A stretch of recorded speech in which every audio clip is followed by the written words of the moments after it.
Alright, and we should be live. One of these days I'll have like an actual intro or something. Until then, and we should be live is just going to be my catchphrase. One of these years when I'm a successful streamer, my merch will include a shirt that says, and we should be live. With like the microphone muted thing or something on it. We can all have a good laugh about that time I did a 4-hour stream with no microphone.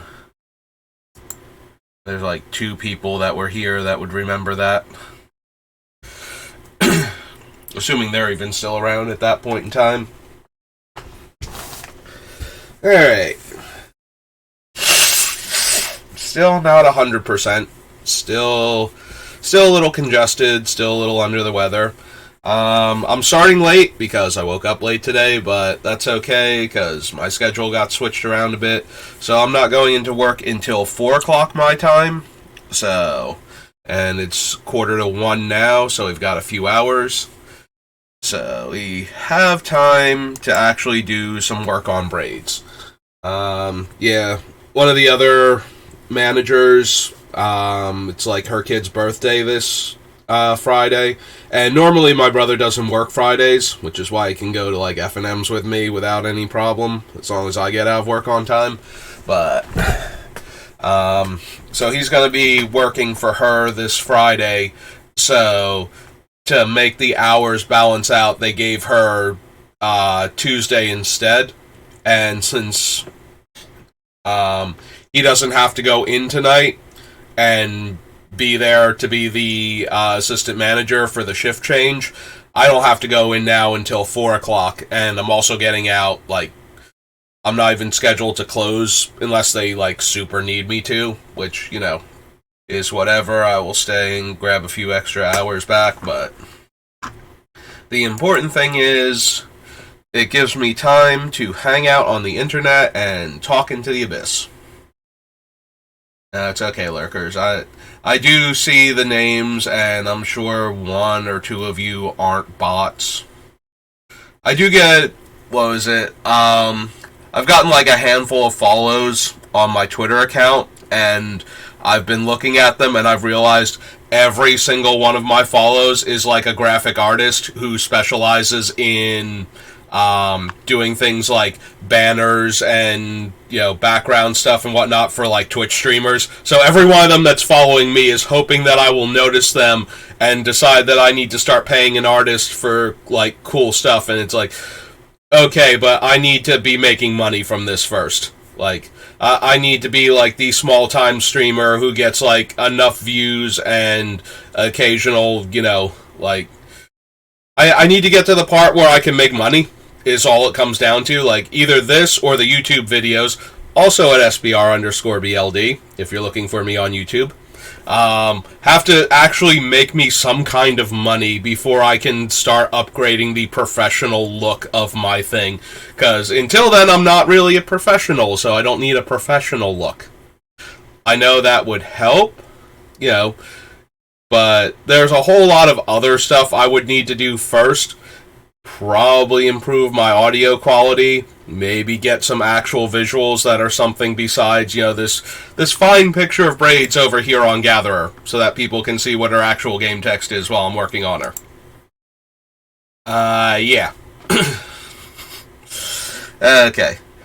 So, and last we left off, we had cut out a couple of the sub-theme things from Braids. We got rid of, like, No Mercy and Dread and, you know, cards like that. We got rid of a couple of the other things, so we're streamlining her. She still needs to lose she needs to lose 72 cards from this list, and then we need to add in a few other things. Now, some of the cards are going to be easy. Like, we're going to lose, like, some of the other mana rocks and put in cheaper accelerants for her, so that way we can, like, hit the ground running with this deck. But just because we have that exchange to make doesn't mean we don't need to make the other 70 cuts and then find some other stuff we can pull out to make room for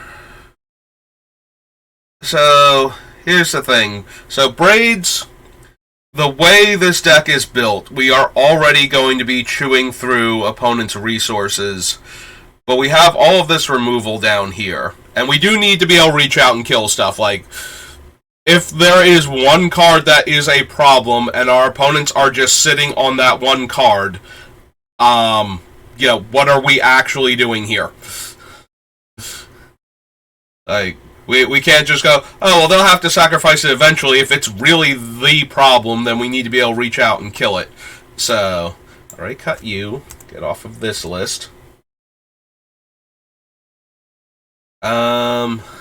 So what do we have down here? Because we have quite a bit, and I think we need to cut it down further.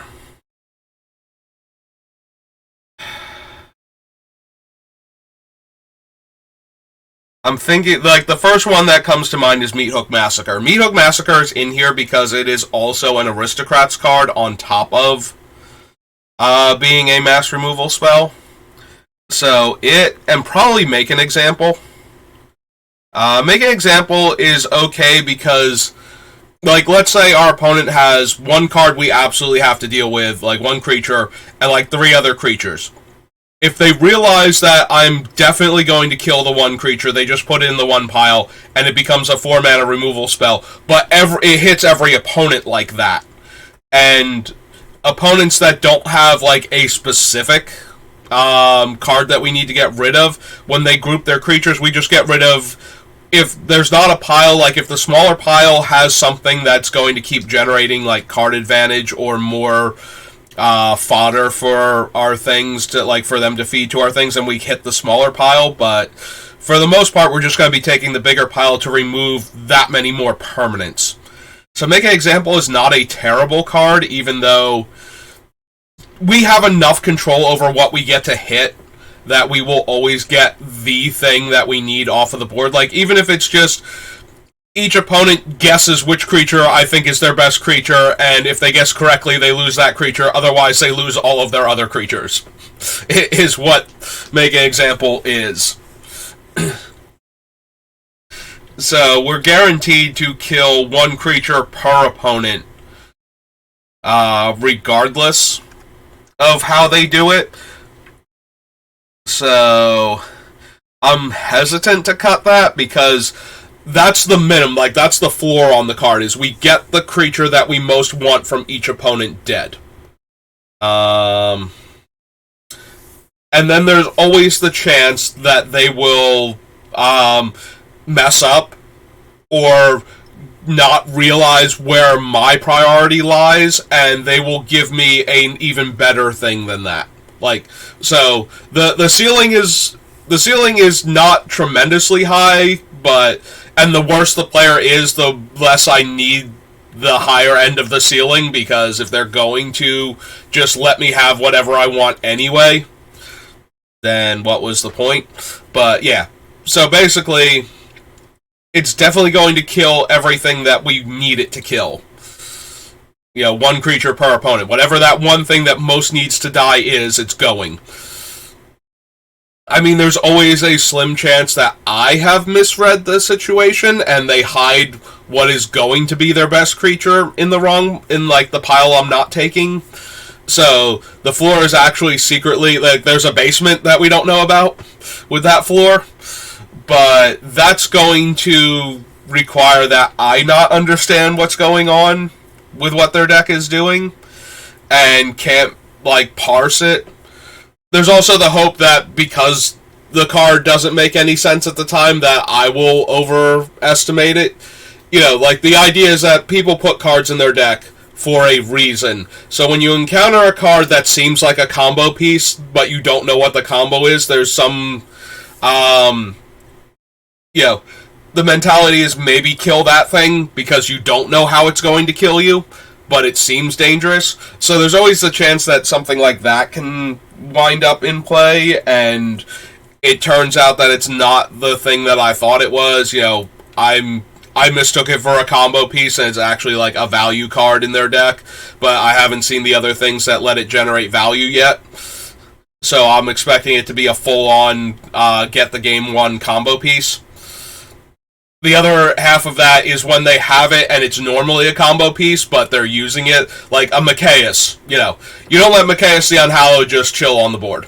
He is a card that combos with so many things to just auto win the game that like every Undying, every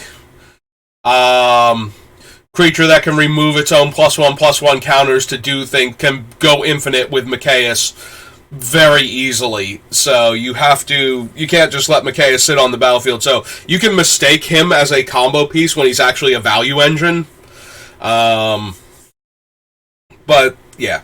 Anyway, I think Make an Example is good enough, but it still might get cut because we need cuts. But looking at this, I'm thinking the Meat Hook Massacre, because it is a mass removal spell, but it is a very mana-intensive mass removal spell. And now that we're shifting like all in on the smokestacks effects, we might have to feed some number of lands to those effects, and we might not have the mana. Like if an opponent gets a discounted large creature or circumvents the mana cost on it, or, something like if they get an Ulamog into play, Meat Hook Massacre is not the answer. Like, we are not going to cast Meat Hook for 13 and get that Ulamog down. I mean, like, right now with how we're set up. So, I'm thinking the Meat Hook Massacre can go. Sorry, Meat Hook.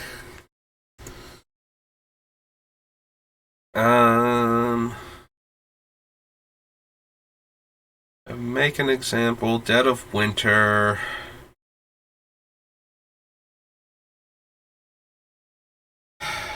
We don't... Right now, I think I have like 1 or 2 snow permanents that aren't lands on our list, and not all of our lands are going to be snow permanents, even if we do that. If we cut Dead of Winter, we already cut all of the other things that would care if our lands were snow or not. So we might be able to cut Dead of Winter. And...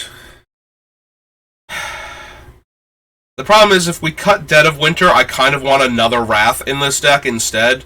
Like, we have Mutilate, which, similarly to Dead of Winter, not all of our lands are going to be swamps, except when they are. Not only do I run Urborg, but other black decks that, want to take advantage of Cabal Coffer's effects and whatnot, run Urborg also. I've actually run into more Urborgs just randomly in decks than a lot of other things of similar. People tend to jam these cards into their deck because it works with like 1 or 2 other cards, in much the same way I am. Like, I want the option to Cabal Coffers with Urborg. So, I do run into a lot more Urborgs than you would think. Like, other people will set me up with that card sometimes.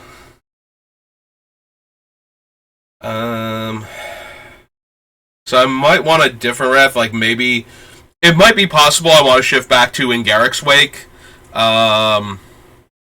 because killing all of our opponent's stuff without losing any of our guys is actually kind of a big deal with how we're building this deck, so... Like, killing all of our stuff can be dangerous, even if we need to kill the opponent's things, because, we can have an active... It's worse when we have an active... Descent into Madness than an active Smokestacks, because everything we lose at that point gets exiled. But I don't want to cut the Descent into Madness because there are only like 2 actual Smokestacks cards going on in this deck. Braids is nice, but the opponent can just choose to let me draw cards instead. So, because original Braids herself is gone, that only leaves Smokestacks and Descent into Madness. So, I don't want to not run Descent, even though it is a noticeably worse Smokestacks. Like, in almost every conceivable way, it is a worse Smokestacks. It is harder for us to get around where the cards are going. It triggers only on our upkeep, so we don't get to do all of the cool shenanigans where we make the opponents have to go through it more than we do. And we can't make it so that we are always losing less by, exiling the cards first and then putting the counter on and then having everybody else have to lose stuff. So, in every measurable way, Descent into Madness is worse. But we only have one smokestack in our 99, and we're mono black. We have tutors. We have tutors for days if we need it. But when something happens to that card, it might be a little while before we get it back. Having another one we can go grab, instead of having to grab the way to get back the card that we lost, and then try and get the card back, and then get it back into play. Just having a way to get an active smokestack's effect going, I think, is more important than cutting that one card from the deck is, even though it's a way worse smokestacks, infinitely worse than the other one. The original smokestacks is so good at what it does, and Descent into Madness is just I'm trying to echo it, but we know that Smokestacks was too good, so we're going to tone it down. But we toned it down on every metric, so now it's it's not unplayable awful, but it is so noticeably worse than the original. But I think we still need it, despite all of that, so I want to keep it. But if we get rid of one of our other Wraths, I kind of want a Wrath, especially a Wrath that doesn't blow up our stuff. Because if it's not blowing up our stuff, then we can, just set up. We can throw everything down and put it on the opponents to still have a Wrath, to get rid of all of our tokens. So that way we might get hurt by our own thing, rather than just be okay, we're just going to blow up the board now, and oops, we're on my turn, and now I don't have all the permanents I need to sacrifice, because we have a couple cards to mitigate things like that, most notably the Death Mantle. If we can cast Mutilate or Dead of Winter, and then still be able to pay the mana to get back one of our token producers, then we're probably fine. If we have to wipe the board, but I would rather wipe the opponent's board, all of our opponent's boards, and try and have the resources necessary to recur our thing off of Death Mantle. Let me grab some water. All of that being said, Meathook Massacre is definitely the worst of our removal spells right now. And without the Aristocrats things, it's definitely the most underwhelming. So I'm really okay with getting rid of that. Withering Boon and Feed the Swarm are as close to being locks in this deck at this point as any card can be, aside from Braids herself and with the way we're building the deck, Smokestacks. I think those two are among our most important removal spells that we have on the list.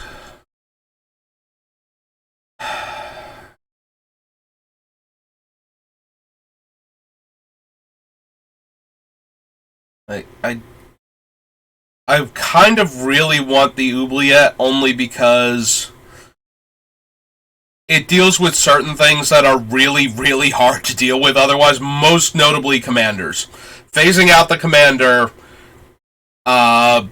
does not change its zone, so they can't throw it back in the command zone. For people that don't know, the creature is just treated as though it does not exist while it's phased out. It doesn't actually change zones, so it doesn't trigger leaves play or comes into play abilities when it comes back, when it phases back in. So there's no point where their commander is not going anywhere. It's just out of sync with reality. It's still there, but you pass harmlessly through it. It can't interact with you in any meaningful way. It doesn't get affected by things that are affecting the board at all. Its ability is completely irrelevant. So it just kind of stops existing until the Oubliette leaves play. So it is one of the very few ways to just make a commander stop. Just knock that off. And I think with the way we're building this deck, there are going to be commanders that are, like, potentially very problematic, and having something that just, like, absolutely no-sells their ability is probably going to be one of the better cards in the deck. But yeah, if you've ever wondered why anybody cares about Oubliette, what the value for this card is, it is that. Specifically in Commander, if you hit a commander with this card, the commander is functionally gone for as long as this card is in play. It's not in the command zone, like Eminence doesn't work anymore on like things like original Eddie Markov and whatnot. None of its stuff can happen while it's in the Oubliette. So it really just hoses specific commander strategies. Like the ones that rely on the commander itself to be in a specific zone, usually in play because you have to target it with Oubliette. Like if they're just relying on it being in the command zone, like for the ones with Eminence and whatnot, or they have ways to like sacrifice it at instant speed very easily to stop the Oubliette from ever catching it, then you're going to be out of luck. But yeah, their whole thing is having the commander in play, then it's gone. It's functionally gone for as long as Oubliette is in play. And this is one of the few cards left that can do that. Because they changed how... It used to be when cards tucked a card into the deck, that was not a thing that the commander rules allowed you to go, nope, to the command zone with you. So those cards used to be one of the ways that you got around the commander being a major problem. But they don't like that your commander can just wander off basically forever for some decks. So they changed how that rule worked. And while I kind of agree with it because you're building your... Like certain decks, you have your commander and the rest of the deck is still doing its thing. Like if your commander goes, that sucks, but your deck is still built to do what the commander is helping it do. Other decks are so all in on the commander's actual game text being usable that they stop functioning when the commander goes away.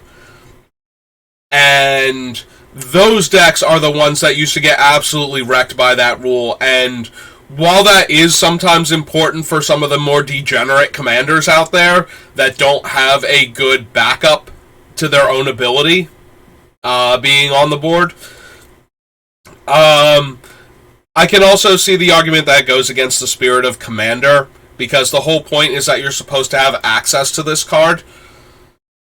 Like, you build your deck with the idea you're going to have access to this card, so the fact that the counter to that is, for some decks, so ridiculously over the top of, no, your guy is gone, and who knows if he'll ever show up again, because you're not in a color with the, like, creature tutors. So... Now you've got to go find him again. He's just, like, in this nebulous pile of cards, and you got to go find him again real quick. So they did make the rule that you could put your commander to the command zone when they would go to any other zone, basically. Phasing is not a zone, though. Phased out is not a zone, so you never get to put your commander anywhere else when it phases out. It's just phased out, and then it comes back, like phases in. I say comes back, but it never... That's the weird thing about phasing. That's why phasing is mildly confusing to everybody. The thing doesn't leave, it just blinks out of existence entirely. Like, it's still where it was, and when it comes back, it will still be there, but in the meantime, it's just non-existent. And there are a few other cards that do kind of this, like Oubliette, like Imprisoned in the Moon and Dryad Song, and to a lesser extent, something like Darksteel Mutation, where you put the enchantment on the commander, and since it's staying in play, they can't put it to the command zone, but it stops being the commander, like it loses all of its abilities. And Darksteel Mutation is like the weirdest one because it's still a creature. It's like a 0/1 indestructible insect. The indestructible part makes it so that if you can't sacrifice creatures, you have to find a removal spell that exiles your own commander so that you can put them in the command zone to get the stupid enchantment off of it. But in the meantime, it's an indestructible bug just sitting there with no other abilities. But the other ones, like Imprison, the Moon, and Dried Song, turn your commander into a land. So and take away its other abilities. So in that regard, you can kind of get something like Oubliette from those cards. But Oubliette just, like, it's not there. So, whereas you could, like, strip mine your own commander at that point to get them off of the battlefield and back in the command zone where you could recast them again. Oubliette, you have to use enchantment removal to get rid of Oubliette. Otherwise, the commander is gone forever. So, that's why I want Oubliette to stay in. I know there are a lot of commander players that fully understand this, and, like, that is this argument is just, like, I'm giving you information you already know, but I also almost never see Oubliette. Like, it's very, very rare, even when it got reprinted in, like, the Master set, and, like, more people had access to Oubliettes at that point, I never really saw this card. And so if you have never seen this thing in play and you don't understand exactly how it works, you might be wondering why I want this weird O-ring over, like, other removal spells. That's the answer. Because O-ring can send the commander to the command zone if they want them to, and then they can recast them and they can just ignore the O-ring. Oubliette does not give the player that option. The creature is not in exile. It's not anywhere because it's just phased out. It's technically on the battlefield, but we treat it as though it does not exist. So, yeah. Oubliette, very weird card. Also, the fact that Oubliette predates phasing, but the way that it works got changed so that it phases the creature out rather than being an O-ring. It's such a weird thing that a lot of people probably have not encountered it, especially if you're not playing, like, super competitive Commander games. So I'm just throwing the information out there in case you've never seen Oubliette before and you don't know why it's an important card in this deck. That is why. It shuts down commanders that have to be in play in a way that almost no other card does. Yeah, like I said, there are a couple cards that can kind of pull that off with some other limitations on them. This is probably the most potent way to get this type of effect. And yeah, with the thousands upon thousands of Magic cards, the fact that I can name 3 that are kind of like this but not really should let you know just how unique of an effect this is. I'm wondering if we cut Infernal Grasp. It's the cheapest removal spell on the list, and can hit any creature. But at the same time, A, I need cuts, and B, I don't think I need as much targeted removal as I started with. You know, like, I have all of this removal, and I don't think I need all of it. So, I'm more interested in ones that have a wider range, I think. Like the ones that can kill planeswalkers, for example. Or ones that have, like, more reusability. Like, I'd rather have the Spine of Ishtar stay in the deck, or even the Noxious Gearhulk that we might be able to blink or reanimate or something. Yeah, I think I'm talking myself out of Infernal Grasp also. Like, we need room, and our deck naturally puts creatures in harm's way very readily between the other effects that we have, like the Grave Pact effects and our Forced Sacrifice from our main cards, you know, our Smokestacks and our Descent into Madness. can take care of creatures. Like, yes, we don't get to choose which ones are going, which is why we need, like, some number of cards. This is why we're keeping cards like Assassin's Ink and Murderous Rider, and like Assassin's Ink, Hero's Downfall, Murderous Rider, maybe I can cut one more of them, but I don't think I can cut more than one more of them. You know what I mean? Like, we need ways to kill specific creatures and maybe something else, and like, all three of them also hit Planeswalkers, is what it comes down to, and with how low our regular creature count is going to be, like, we have the ones that make tokens, but we don't have, like, here's a big scare. Like, I'm trying to take out Greaves and Boots out of this deck, basically. So, if we lose those, we're kind of losing our ability to just kill a plane. Like, if somebody wraths and drops a Planeswalker that's going to ultimate in a turn or two, we have a very narrow window to get a big dude onto the battlefield and start attacking that Planeswalker. So I want to have, Hero's Downfall effects. I want to be able to kill problematic Planeswalkers. If somebody puts down, I don't know, Narset. Well, Narset, if we're building our deck towards Chains of Mephistopheles, Narset shouldn't hurt us that much. But like an Ashiok, when we've got Demonic Tutors in our hand, and we need to cast them to get our combo pieces going. Also, Ashiok is really bad because it can exile our graveyard, and I want to put cool stuff in there for later, so things like that. War of the Spark Ashiok, in case you were confused at all. War of the Spark Ashiok is the one that has the static, players can't search decks, and it's minus mills a target player and then exiles their graveyard.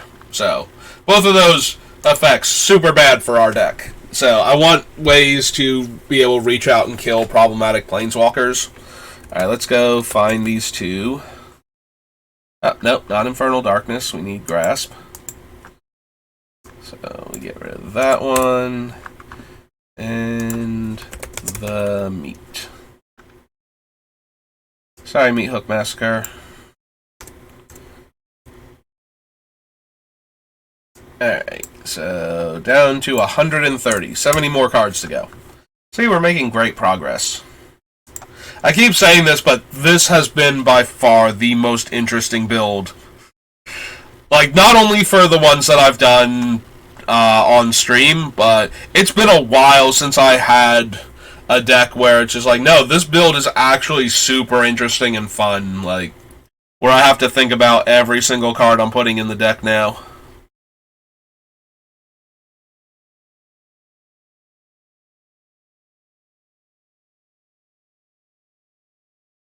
I keep feeling like we're going to cut anywhere between one and all three of these Get Back a Dead artifact creatures.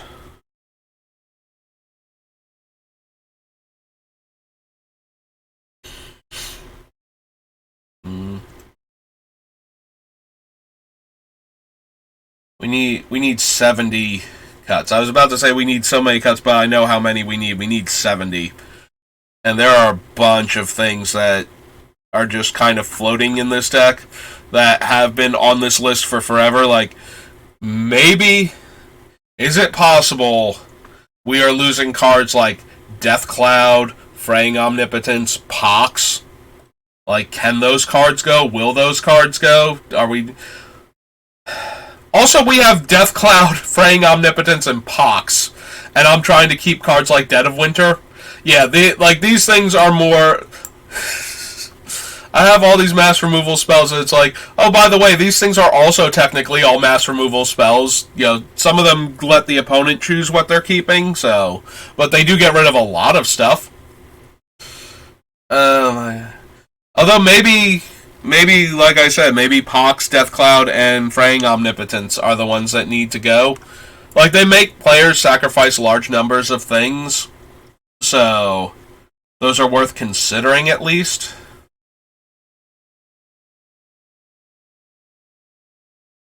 Fraying Omnipotence doesn't hit lands, right? Where's Fraying? Here, we'll just go find it the faster way. Stop that. Go back over here.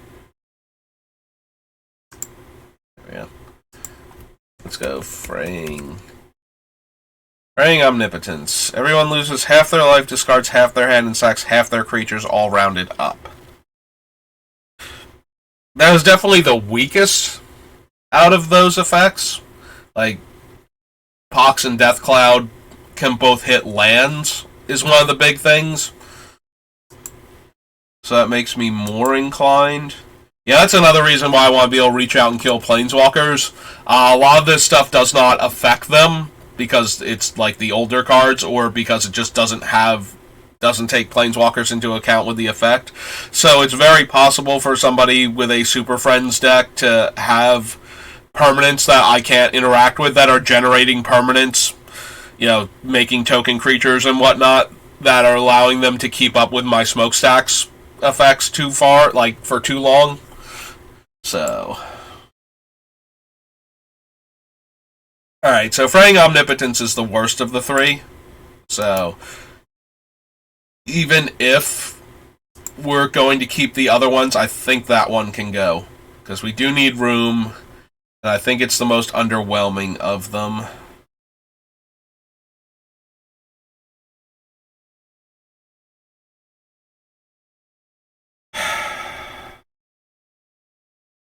I'm looking at Grave Titan compared to our other token makers. Grave Titan is really good because once it's in play, it can keep generating its tokens without further interaction. Like, we can just attack with it to generate the tokens, and then if it dies, we can get it back with our other things and make even more tokens, but it's also a 6-drop, and a lot of our other token makers either make more tokens at the same mana cost or are cheaper.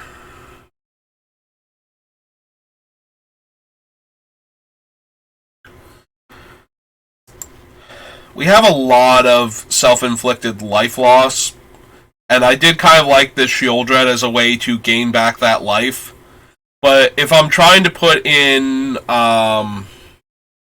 like Chains of Mephistopheles and Words of Waste, then we're going to be drawing a lot less cards, and so will our opponents once they're underneath these things. So at that point, Shieldred is a 4-mana, 4/5 Death Touch a lot of the time. So I don't think... Like, I wanted to put her in here because she's a very strong offset to all of the life we're going to be losing to a lot of our effects. But I think we might just have to accept the fact that a lot of our cards are making us lose life. And that just means Shieldred is not as powerful. Yeah, I think she's staying in here because I like the card right now. Like, I think it's one of the strongest cards out of Dominaria United. And it does a lot all on its own to win games, but it's not actually feeding into what we're doing in any meaningful way, other than being a way for us to gain back a lot of the life that we're losing. And I have cut a bunch of other, lifelink creatures. I think Murderous Rider might be our last source of actual life gain. Is that accurate? Like, how many other ways do we have to gain life in this deck?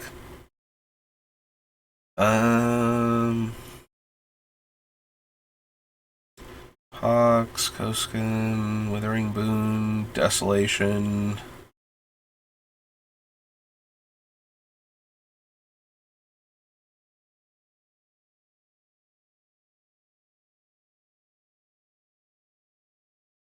Oh, I know one other one that we're going to encounter. It's the Gear Hulk.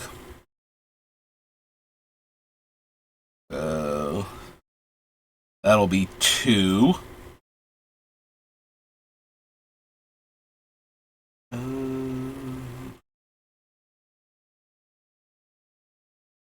Sheets. Indrixar.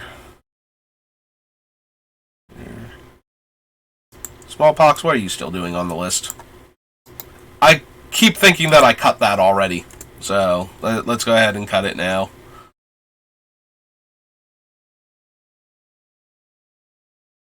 Technically Springjack Pasture. Although, if I'm gaining life from that one, that's pretty pathetic. Oh, that does remind me, though, we do have Trading Post still on the list, because that is our other goat token maker.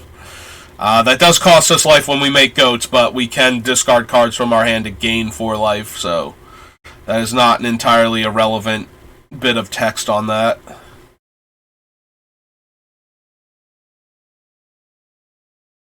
Massacre Worm, Spine, Hex Parasite, Sholdred, Gravecrawler, Machias, Scent, Connection, Slumlord. Grey Merchant is still on the list. I forgot he was still on the list, and he's probably going to get cut for the same reason I'm cutting Sholdred. Despite the fact that we are hemorrhaging life from a lot of our cards. And that's a very good way to gain a lot of life very quickly. It's not actually on theme with any of the things that we're doing, so... Yeah, I think that one's... Oh, Kalidas has lifelink. And he has a very decent chance of staying in the deck right now. That only makes players lose life, so yeah, there's Noxious Gear Hulk.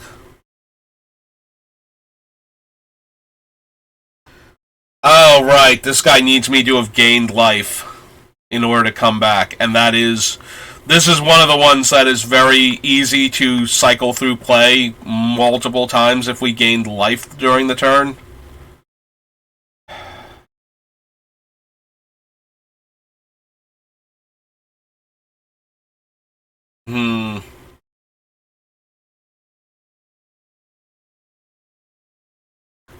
Alright, I'm gonna be honest. We were thinking about cutting the Shade before. Like, we might want to... I don't want to have to cut the Vampire also, because that is... That one comes back very easily once we have a way to gain life, but... We apparently need some ways to gain life.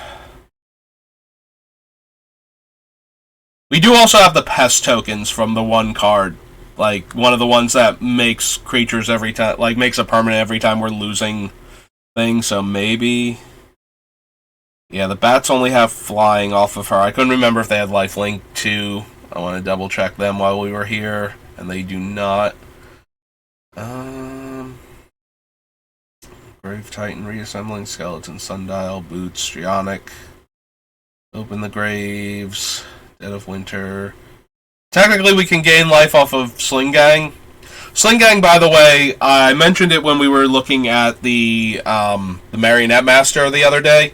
Sling Gang also goes infinite and kills our opponent if we have the Ashnod's Altar Nim Deathmantle combo.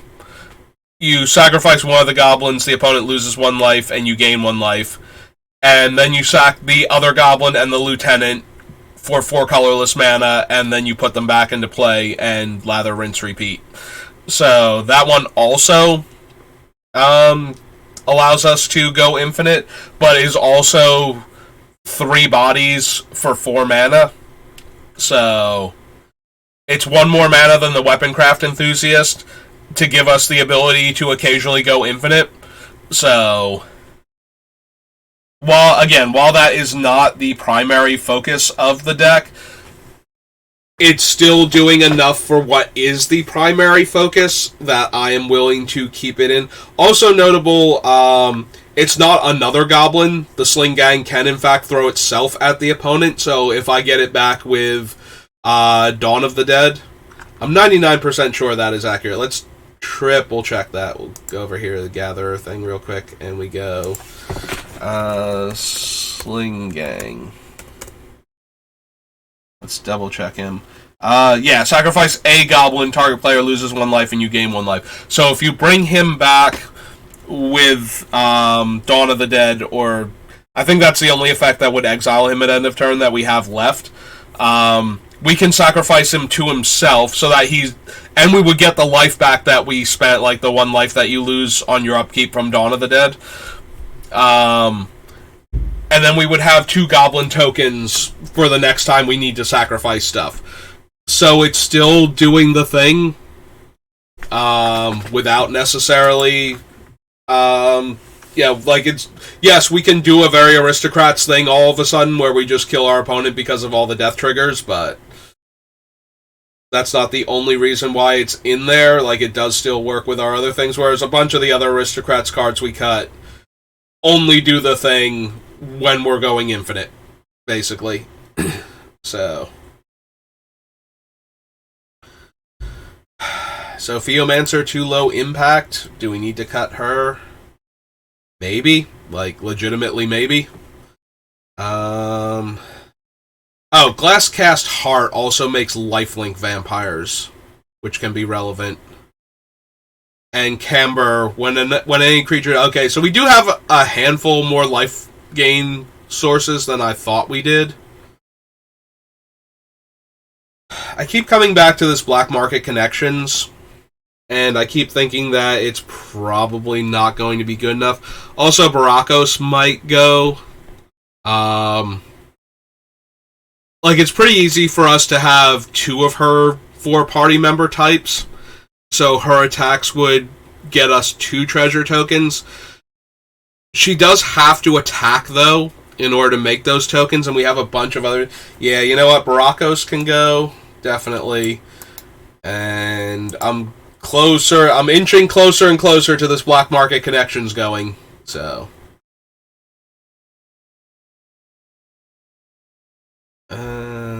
So what did we decide on? Was there anything... So we got Barakos, Skyclave, Grey Merchant, Smallpox, Sholdred, and Fraying Omnipotence.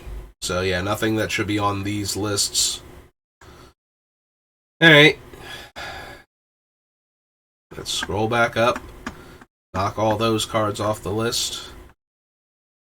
So 1, 2, 3, 4, 5, 6.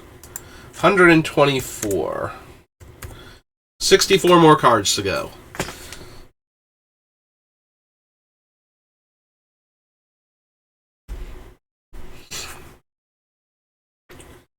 Let me just clear my sciences out a bit.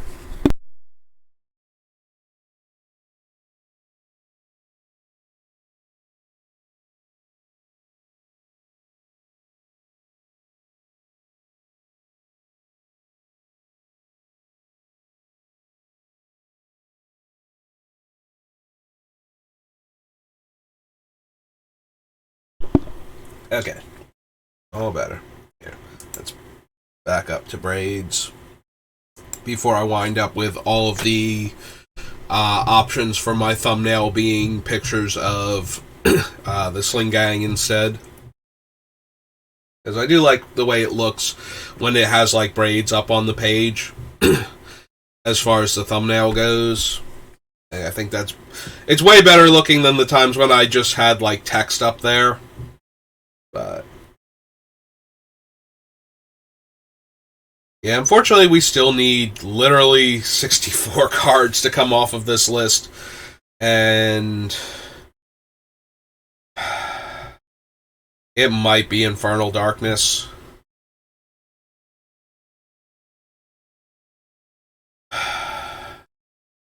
I do like the other ones more than Infernal Darkness.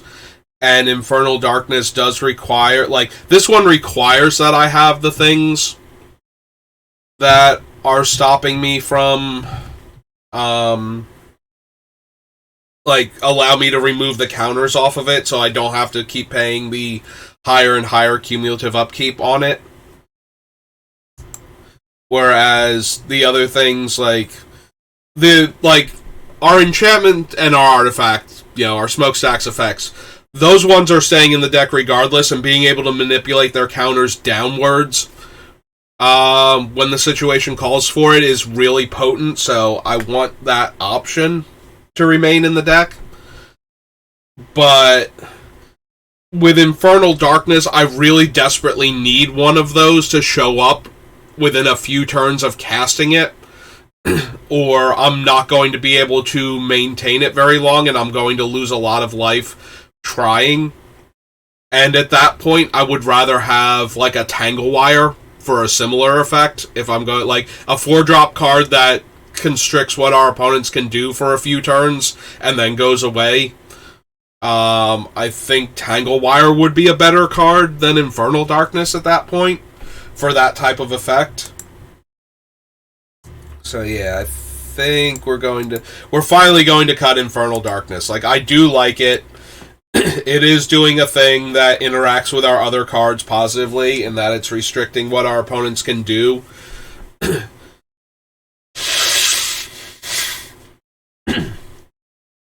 But it's not quite good enough by itself, and it's requiring other cards that we are going to be, like, some of them we are going to be running, but I don't want to have to run all of them in order for this card to be good. Like, the other cards that we're running those cards for are good on their own and get better when we play the cards that can remove counters from our own permanents. This one, we have to have one of those things going, otherwise it's just terrible. So...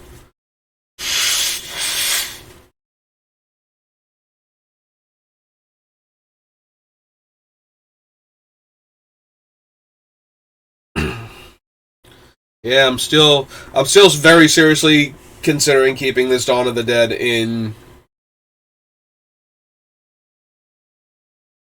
Not only does it work by getting our stuff back, like if we have ways to sacrifice it, we can also put the trigger on the stack above our, smokestacks and whatnot, and put the creature into play and get the tokens, and then sacrifice the creature and the tokens to it. So it's a way to maintain the upkeep of our smokestacks effects for longer without having to lose things that we have in play. So I really do want to keep that if at all possible, but there are a lot of cards I want to keep if at all possible that are probably not going to stay in because I'm running out of room.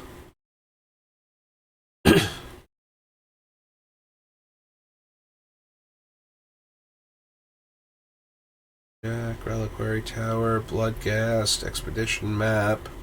Hexmage I definitely want to keep. Pawn, Clasp, Engine. Like, all of this is stuff I really want. Maybe we don't need the Massacre Worm. Like, we have a bunch of other Wraths that, the Massacre Worm is already killing all of our little token guys anyway. And those are the ones that I'm most concerned about suddenly leaving the board. Oh no, wait, Massacre Worm is the one that affects only opponents. Right, that's why he made it into the deck in the first place. I'm thinking of the demon from Kaladesh. Okay.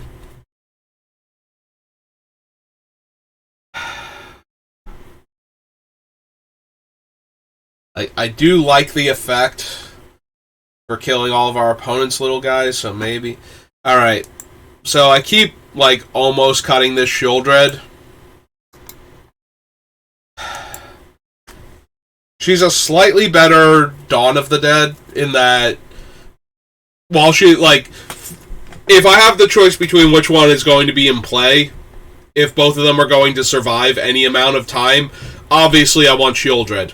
That being said, Shieldred is way more likely to die. She costs more mana.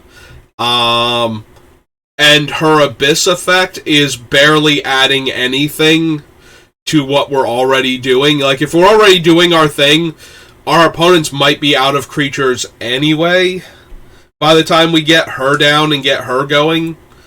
So she's more in there for the reanimation effect. She is 100% in this deck for the reanimation effect, not for the Abyss effect. The Abyss effect is gravy, and it's technically working with what we're doing.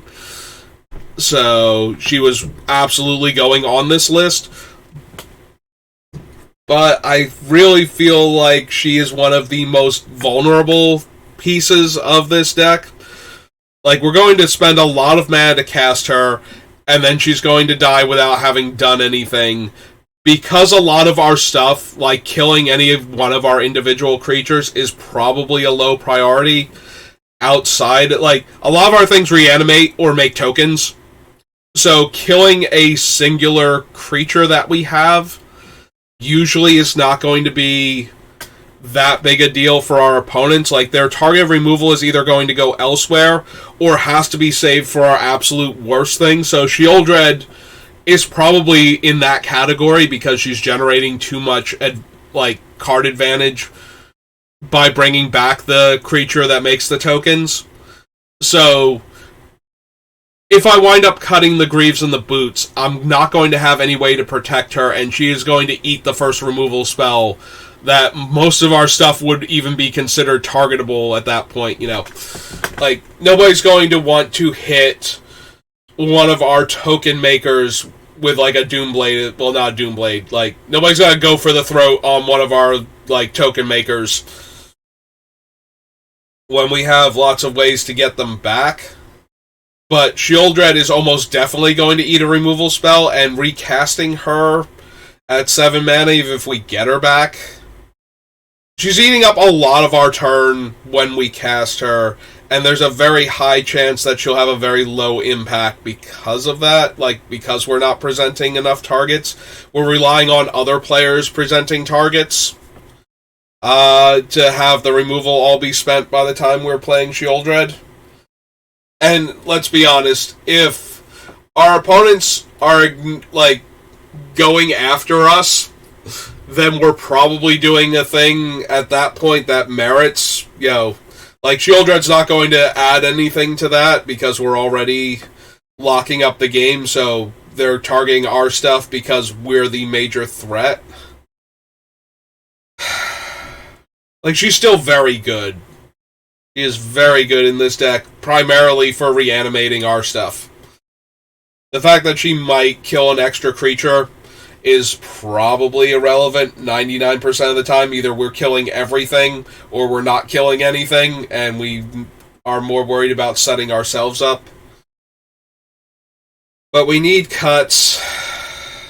And like I said, she's way easier to get rid of for most decks than Dawn of the Dead is. So if we keep one of the every upkeep reanimate a card effects, I think we need to keep the Dawn of the Dead over her. Like, yes, I think in a vacuum, if you had your choice of which one was going to be on the board and survive an entire turn cycle, Shieldred, 100%. But Dawn of the Dead is more likely to get into play and survive an entire turn cycle. So it is really close, though. She, like I said, she is the superior card. She's just feels like she's not going to live as long. So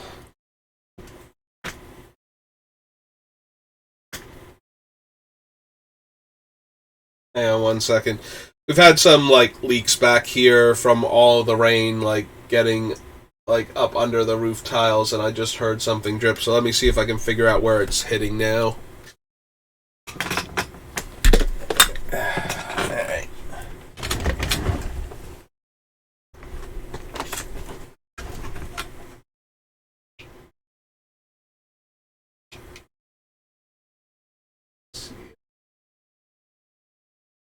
I don't see anything wet.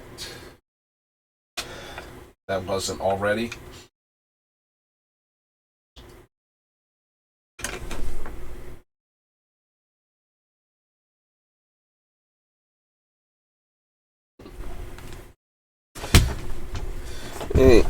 Sorry, microphone. Also, I do realize after I stood up that I did forget to mute, so I know you could hear me the whole time. Yeah, it's like there were spots where it was dripping, where we have stuff set up now to catch it back here, but it sounded like it was hitting in a spot that did not, like, it's not water hitting water, it's water hitting, like, a cardboard box over in the corner type of thing. So I was trying to figure out if I could, you know, see where it was leaking and see if I could put a thing there, but I don't see any sign, like I don't see anything that's wet, like, cardboard box-wise. We got a lot of random stuff piled up here. The this back room, we had the computer set up at the desk and everything, but we've kind of been using it as like a catch-all downstairs for like random stuff. So there's a whole lot of things, like 80% of this room is full of random stuff. And yeah, if I ever actually did anything with streaming, we would have to like do something with this room to make it better for streaming. Like, I think we would want to basically take all of the random stuff out of here, and then we could set up a lot better back here, but that is for when this becomes a career, and I need this to become like an office where I can do all of my streaming from, rather than, just the background. Like, when she was alive, this was like my dad, like my grandmother on my dad's side, this was like her bedroom, and after she passed away, my dad turned it into his office for like his day trading and whatnot, because he had, for all of his flaws, he had a lot of understanding of money, and once he actually figured out, I'm losing frames, once he figured out like how to do it and what what he had to work with, he actually did a very good job with it, and was able to, like, when he passed away, we didn't lose the house because of how much money he was able to set aside. Because he knew he was going to leave us, like, he had cancer. He knew he was going to survive the initial cancer and be able to pay the medical bills and make sure we could keep the house, but he was going to survive it for like a couple years tops, and he didn't even make it that far. So but he, like, for the man had a lot of flaws, but not thinking ahead for the, like, he definitely thought ahead for the future and actually like followed through when he figured out ways to do things. So if there is any trait from him that I would like to possess, it is his follow through. Once he had something, he would throw himself entirely into it. Once he knew it was something worthwhile, he would throw himself entirely into it and get to the point where it was working. And when he figured out stock trading, it took him a while. And there were a lot of like, yeah, I think I know what I'm doing. Oh no, I've lost a bunch of money type of times. But he managed to actually get through all of that without, putting us in massive debt to try and get there. He didn't bet more than he could afford to lose type of thing, but he was trying to scrape together so that he could afford to keep betting until he started figuring out how the system worked well enough to actually, and eventually he just kept growing it until he got to a point where it was like he couldn't quit his job, but he could reduce his hours. Like, he worked like late night into the early morning and then did day trading and then crashed type of deal, and it paid off for him and by extension us for quite a while. Like, yeah, that is how he could die on us, and we could still have a house and pay off all the medical bills he would have left behind otherwise. So, like I said, not a perfect man by any means, but when he did something good, when he tried to do right by us, he succeeded in that regard. So yeah, I wish, like, I have a lot of very strong and very mixed emotions about the man. So, like, I don't want to get into the details, but there were times where he was not a good person at all, and for those times, I have a very strong negative opinion of him that will linger forever. But on the other hand, there was, like, just because he couldn't, he instilled within me a strong feeling, like, strong desire to focus on family. like, we are a family, we take care of each other. Like, that sort of mentality is important, but he did not always live up to his own ideals for that. So, and when he came up short, there were times he came up real short. Yeah. So, that, like, the part of him that wanted to be the good family man and was always trying to do that is the part of him that I remember fondly and, think kindly on him when I remember him. But the parts where he came up short, he up bad. And I am still, like, I didn't even know half the stuff he did. And yeah. So, that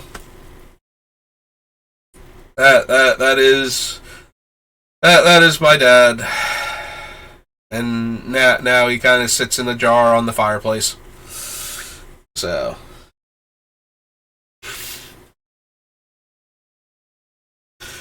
but yeah. So now I've gone and distracted myself and depressed myself at the same time, and I'm a little. When I get angry, I don't calm down for a little bit. So now I'm also just a little bit. Just, like I said, the some of the stuff I'm never going to be okay with. But people are people. People are generally not good or evil. They just do good or do evil sometimes, and for the most part, they're just people. So I do wish deeply that, like, I would think back on him much more fondly if a lot of the stuff he had done, he had not done. Because the things that he did right, like I said, they are things to be emulated, the things he did right. And when he was not the best person, he holds a special place in the negative part of my heart for that forever. So my connection to him is very, very conflicted. Not even conflicted, like, I do, like, the things I hate him for a lot more than I love him for the things that I love him for, but it does not take away from the good parts of him. Like, if we could have kept the best parts of him, I would absolutely. Like, if we could not have gone through the things that we had that were negative because of him, I think he would have been one of the best fathers you could have had. But because of the negative things, it doesn't fully balance out. But what he did to take care of his family, I do respect that. I just wish the whole man was more respectable, if that makes any sense.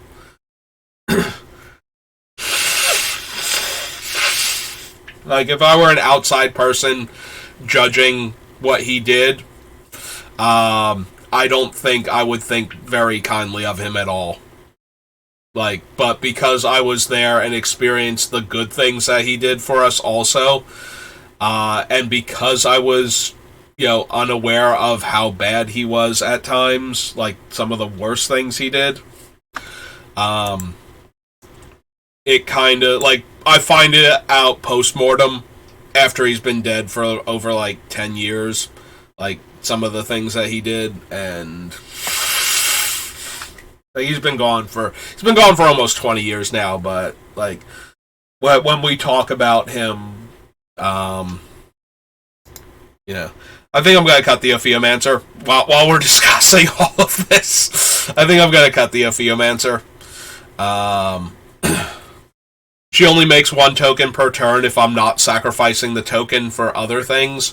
And since we're not an Aristocrats deck anymore, we're only going to be sacrificing our upkeep. So she is basically just another Jared, the ghoul caller, and we already cut him, so I think the Ophiomancer can go too.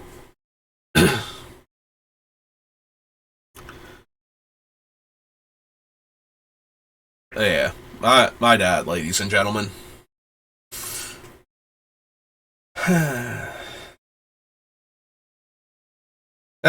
Hang on, my phone's ringing. Let me go double check what that is.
And I'm back.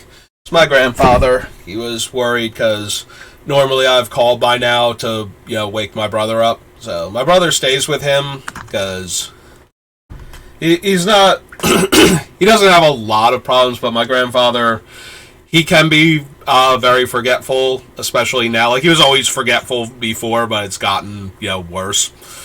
And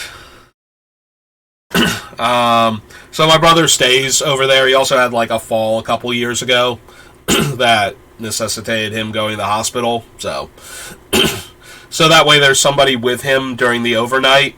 Because my mom will go in and check on him before she goes to work and when she comes home, just to make sure he's doing okay. So when my brother stays there with him overnight, so that way there's somebody there. Because my brother is a night owl. So he stays up all night and he goes to sleep at like dawn, basically. So by the time he's going to sleep, my mom is coming over to check on my grandfather, and then she goes to work. And technically Ryan is there if our grandfather needs him for anything. So in emergencies. But the problem is my grandfather, like I said, he's forgetful. So he does not remember when Ryan has to go to work exactly some days, or that he does not have to go to work some days. So my brother is awake all night and is trying to sleep during the day, and my grandfather wakes him up, and he is a grumpy bear when he wakes up when he's not supposed to. So he tends to, instead of like arguing with him, just rolls over and goes back to sleep after like mumbling that he's not, and then my grandfather doesn't know why he's not getting up, and then it becomes like a whole minor thing between the two of them. So my grandfather's calling me because he can't get Ryan to wake up, and it's like, no, he's not going into work today. So hopefully he remembers and he doesn't try and wake Ryan up in like 20 minutes again. So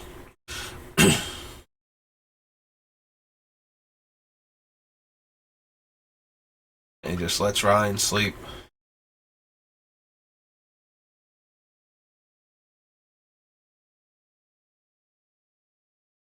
Alright, so what we got? We got 3 cuts in Sheoldred, Infernal Darkness, and Ophiomancer now. Yeah. Alright. Well, that's 121 now. See all the lore you're learning about Saber and his family today? Aren't you glad you tuned in? Or clicked on the YouTube video? Unless you're not glad. Unless you were like, I want to see a cool Braids build. And you're getting like all of my family history, and finally gonna fix the word counter on Withering Boon, because I notice it like half the time when I scroll past it. Like, no, I want to see a cool Braids build, and I want to learn how to build stacks in Commander. I don't need to know that you have issues with your dad, or that your grandfather is getting really old and that he forgets things way more than he used to. Yeah, it's not full on dementia, but he does just not remember stuff sometimes, and like we've never had the problem where he like turns on the stove and then forgets that he was making food or something. Like we haven't had that type of bad thing. We've had the type of bad thing though where he can't read labels on things and he thinks something is something else, and yeah, Ryan has stopped him from having to go to the hospital a few times for random things like that. Just because you're out of mouthwash does not mean you grab a different bottle from underneath the sink where you kind of store the mouthwash and don't check to see what it is. Yeah, that would have been bad. That would have been real bad. I wouldn't have any grandparents left anymore because all the rest of them have passed away.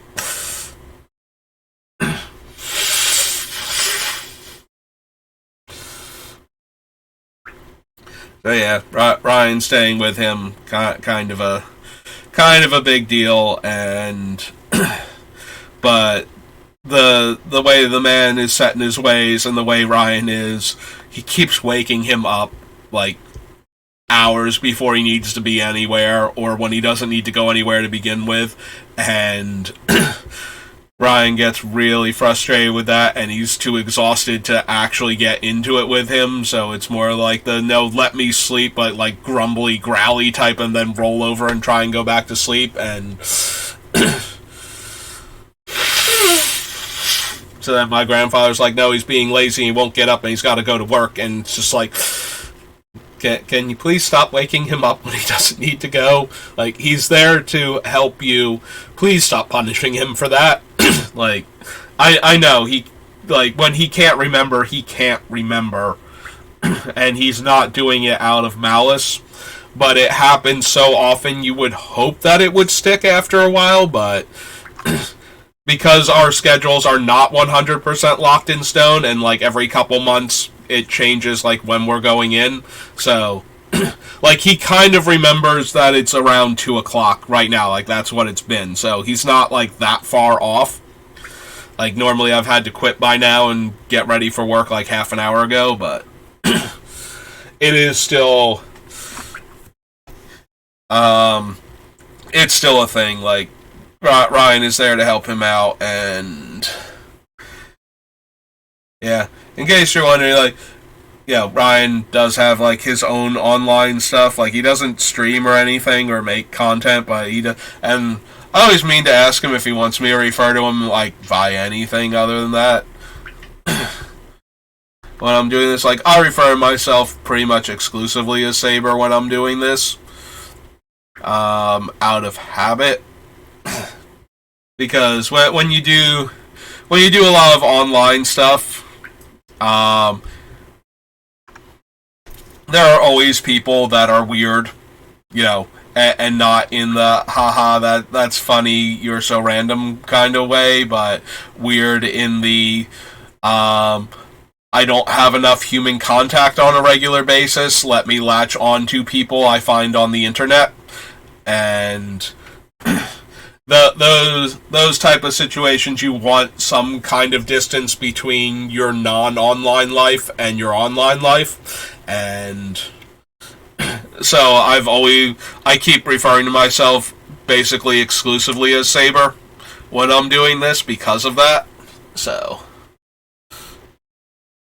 I've always kind of meant to ask him, and I never got around to it, and his name has come up a few times. You know, people who know me IRL, who like talk in chat because they want to know, and they don't know what else to call him. Like, I have to imagine, like, there are a couple of different names I know he uses a lot that would be, like, one of them would be the thing that he would want to go by for this, but okay, yeah, it is just that Springjack is not considered a real word.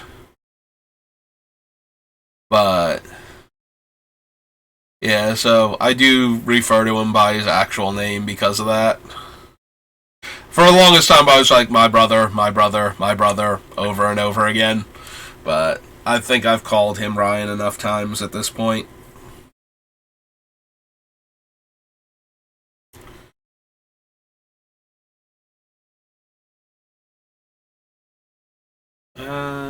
Yeah, I'm like scrolling through cards now, just trying to get my head on straight, and also I've got like all the other stuff on my brain. Yeah. As you might have heard if you saw some of my other streams from this week, last week was not good for me. I was not in the best headspace, so while I'm doing much better now, I'm still not 100% healthy, and like physically, and so when I start thinking about things like how this past week has gone or other things that have been stressful outside of that, it's throwing me off just a tiny bit, so you'll bear with me though as I scroll through all these cards, looking for things that jump out at me as, yeah, definitely not that card. I'm gonna be honest, it might be Imperial Seal again. So, when you're playing black in Commander, either you're going to run a lot of tutors, or you're going to be the type of person that's like, no, I don't want to run tutors. They take a lot of time, and they're kind of the antithesis of Commander. Like, the whole point is that you only have one of any given card to work with. We are super all in on smokestacks, though, so I need ways to guarantee we find it early. Imperial Seal can definitely do that, but we're also cutting a lot of the card draw, which means that we have to put it on top and wait for the next turn, which none of our other cards have that. Like, the sorcery speed combined with the fact that it's a to the top of the deck tutor. Imperial Seal is the worst out of all of the tutors like that, in that it is a sorcery. Like, the power level difference between Imperial Seal and Vampiric Tutor is massive. Like, Imperial Seal is infinitely worse than Vampiric Tutor because of that. Like, it's way worse. Like, if you have to leave up a black mana and wait until the end of the last turn before you get to draw to cast Vampiric Tutor, it's functionally the same as Imperial Seal at that point, if you go get the same card that you would have gotten if you cast Imperial Seal. But the fact that you can change what you get by you can wait to make sure that's still the card you want to get through the entire other player turn cycle is such a massive difference in power level from what, like, the only reason Imperial Seal is as expensive as it is because of the sets that it's been printed in. Imperial Seal, there are 3 printings of it. It is Portal 3 Kingdoms, which is one of the smallest sets that was ever printed, and, was only printed for 3 specific regions in the world, as opposed to being a global release. So, it was the Pacific Rim, so it was printed in Chinese, Japanese, and a small amount of English that was primarily sent to Australia. So, because the Portal 3 Kingdoms is the reference to the 3 Kingdoms saga from China. Like, a historical drama about the 3 Kingdoms era in China. So, Imperial Seal is massively underprinted compared to Vampiric Tutor, which was in Visions, 6th edition, and has been reprinted a few times in various supplementary sets. Like, Imperial Seal, so the other versions of Imperial Seal, there is a Judge promo of it, and it was printed very recently in the Double Master set, which is a very expensive set to open packs from to begin with. And is also a limited edition set. So those are the only 3 versions of Imperial Seal that exist. Vampiric Tutor has a worldwide release, back when Magic was smaller, granted, so less of each of those sets was printed, but it was still released in a set that was, just regular booster packs, like $2 and whatever change booster packs at the time. And 6th edition, so it was reprinted in a core set. And then it's had, I believe, 2 different Judge promos, the original artwork and the one that uses one of the vampires from Ixalan. And it's also been in a master set, similarly to the Seal, except a much more available Master set. I think in Eternal Masters, because Eternal Masters was, only like a $7 a pack thing at the time versus, like the $14 that they try and charge for Double Masters, because it's a Double Master set, so basically twice as expensive. And then it's also, I think, been on the list. So there have been a lot more Vampiric Tutors printed than there are Imperial Seals, which is, so Imperial Seals price range, like why it's like a $200 to $300 card. Although I think the most recent ones, there's like under $200 for them right now.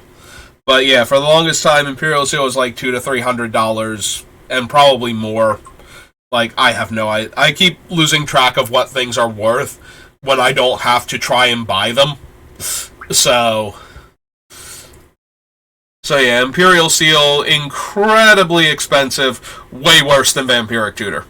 So, which is one of those things, like, why I don't mind cutting it. Like, I'm cutting this super expensive card that a lot of people don't have because I don't need it in the deck. Like, Imperial Seal is a lot more powerful in Vintage, where you're going to Imperial Seal and then play a card draw card after that and get the card into your hand anyway.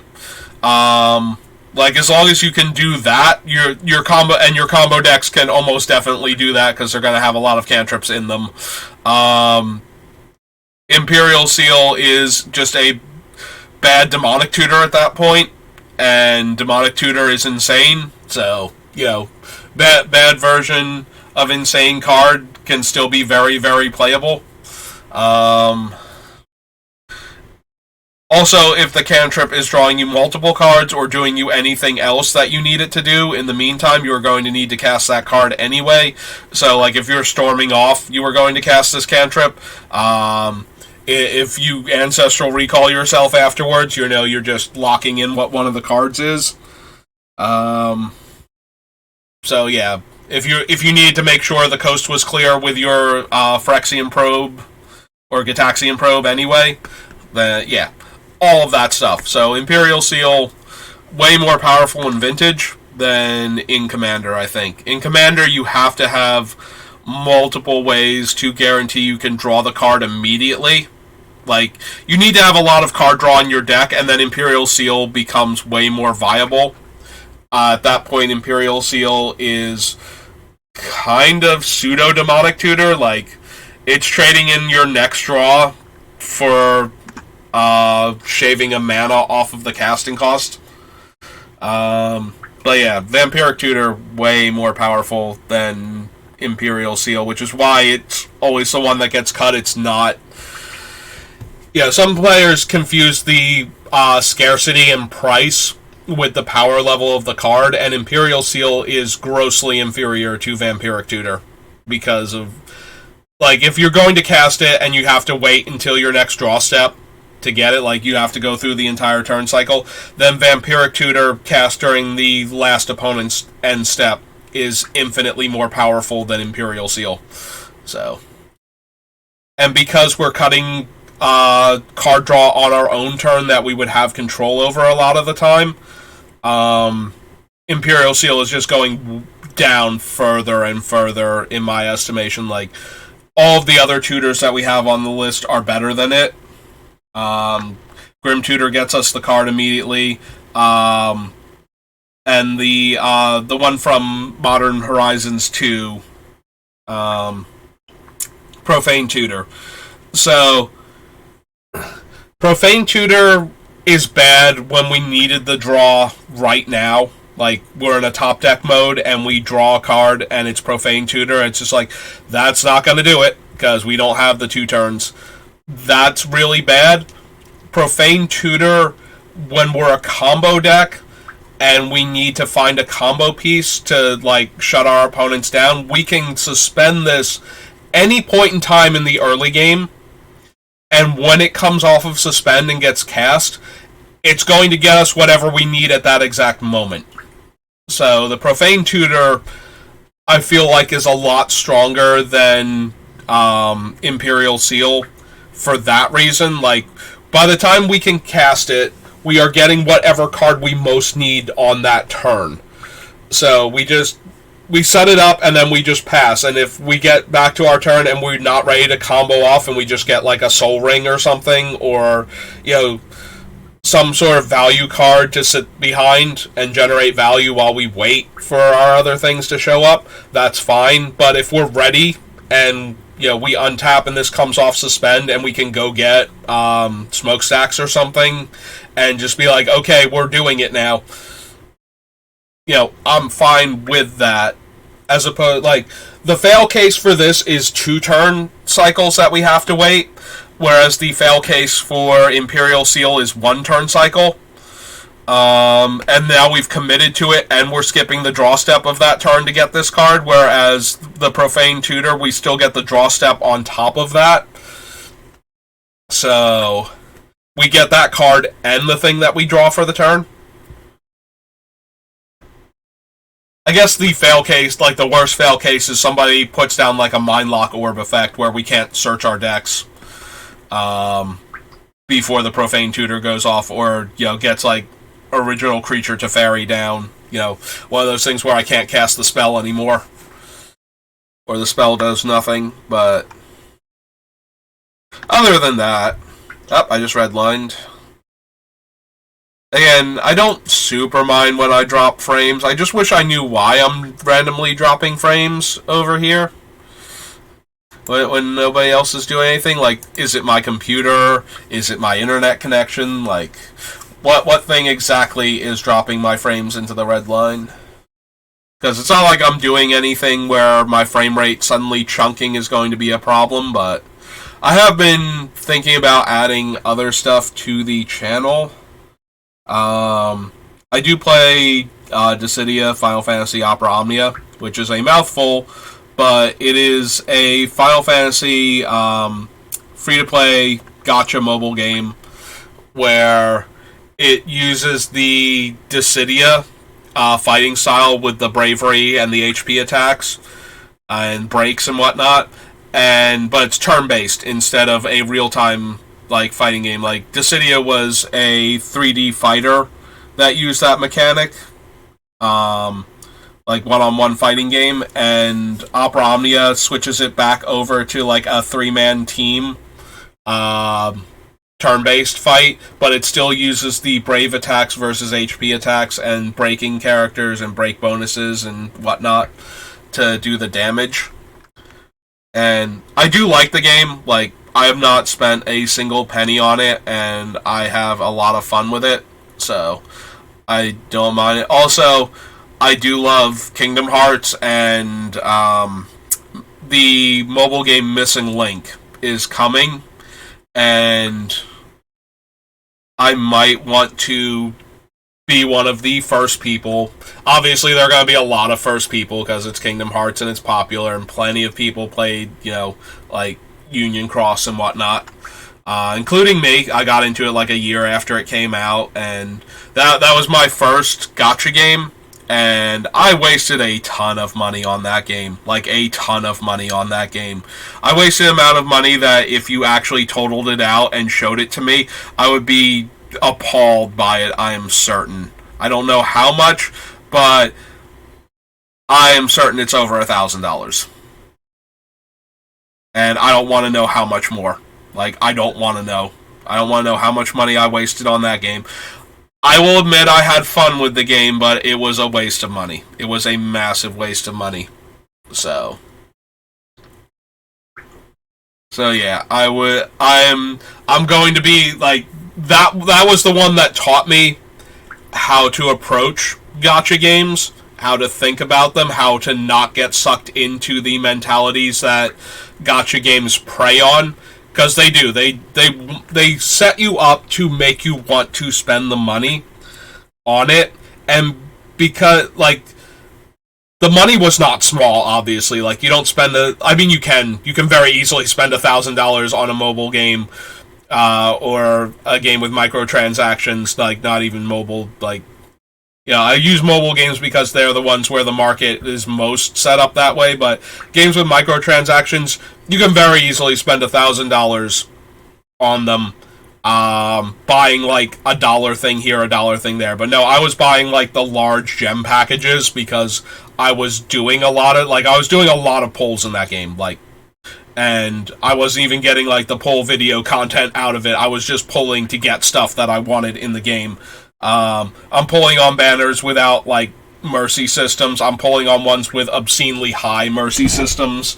Yeah, I learned a lot about what not to do with gacha games from how badly I did with that one. So we did cut that one. We can go ahead and do that again.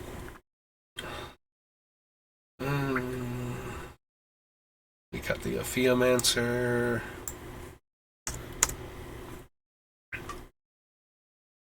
And we cut Baracos. Alright. But yeah, so I wasted a lot of money on that. So I do love Kingdom Hearts. Like, I am definitely the target audience for that. I love Final Fantasy. I love Disney. Disney is my happy place. So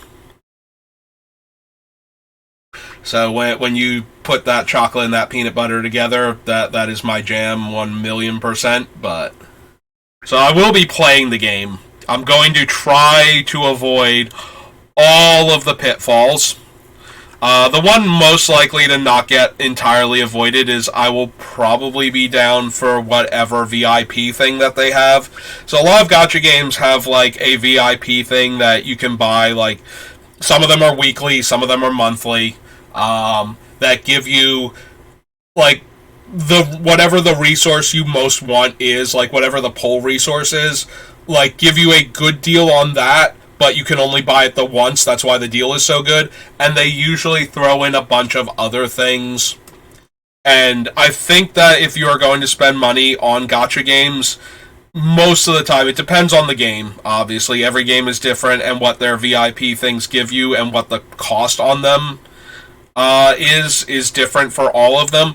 But if you want to spend money on the game, and you want to get ahead in the game for having spent the money, those are usually the best places to sink your money. Like, they set a limit on them, like you can only buy them once a week or once a month, depending on what they are. And they usually give you the research, like they give you small amounts of the most sought after resources are usually what are in the VIP, or something unique that is useful if you are not pulling on like everything, basically. Like Kingdom Hearts Union Cross, you used to get like a medal every once in a while. Like, the medals were the things that you pull for. They would have like images of the characters and whatnot, and that would be the thing that you would have to upgrade, and that would be your source of like cool effects in the game. So every once in a while, the VIP medal would be something that was really good, and then they would release like a pull medal for it, like that had a similar effect that was just better. But the VIP medal was usually a way for like cheap to play players to get the effect that they needed, without having to pull on like a non-mercy banner in order to get it. So, and you would get like the gems that you would use to pull, and you would get like access to VIP fights where you could not, some of them were farming, but most of them were like here, get like this item that you need to upgrade your gear, and this item that you need to upgrade your gear. And they would also usually include like a cosmetic or something a lot of the times for buying VIP. So, and the cosmetics, some of them had game effects, so those were usually like, you put all of that together and you charge like $15 for it. Like, that one was expensive because it was weekly, but you could just skip the VIPs that didn't have the things that you wanted in them, like if they didn't have a medal this week, or if they didn't have a very good cosmetic, like something that you really wanted, or that had a really strong game effect, like, then you could just skip for that week. And most weeks, like, because of the way I was spending money, I was buying it, like, weekly, which is why I know I spent over $1,000 on this game. Because I bought those, and I bought the large gem packages on more than one occasion, which were like $100 a piece. So, Yeah, I don't want to know how much money I spent on that game. It was a terrible waste of money for the most part. Like, if I could go back, I would say like 10% of the money I spent on that game actually got me the things I wanted at the time and made me feel good about playing the game. So, if we could cut it down to where I spent, like at the end of it, if I spent like $400 on the game over the course of like 5 years, I would say like that $400 out of all of the money I spent was like the totality of where I would be like, no, you know what? I probably got $400 worth of value out of this game by playing it constantly for 4 years. Like, sure. Because I did play all of the time. I am the kind of person that can sit there and grind on an event forever. Like, most people, they pay money to not have to grind games. The game puts in a grind, and it's just like, and you can keep going until you get this resource, and it will take like this many weeks to get it. Or you can spend money and dodge all of that and just get the resource. I'm like, no, I'm paying you to let me play the game. I'm not paying you so I don't have to. If your game is so terrible, I will pay you money to stop playing it, then I'll just stop playing it. Like, that is my mentality. But the other side of that coin is, if I can get a thing I want in the game just by playing it constantly, especially if I don't have to focus on it, like, if I could be deck building right now and just have it auto-battling in the corner, like, fine, I'll keep going. I'll leave this game turned on 24/7 for a month until I get the thing that I want.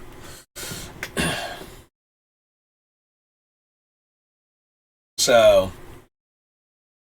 yeah, I love Opera Omnia, though. That I have not put a single penny into it. If I did, I would buy the Mog Pass, like the cheap one that you can buy once a month. It's weird. Opera Omnia, most gacha games constrict the pull resource, like the thing that you can spend real world money on to get resources to pull for the random things. Because that is the target. That's where the money usually comes from in all of these games, is letting you trade real world money for an in-game resource that lets you pull the slot machine lever in order to see if you get the thing that you want. Like, that is where almost all the money in gacha games comes from.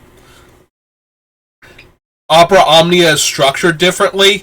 Where its money comes from is primarily the resources to max out those items once you have them. Like, that is where it's a bit stingy, is you don't get enough of all of the resources.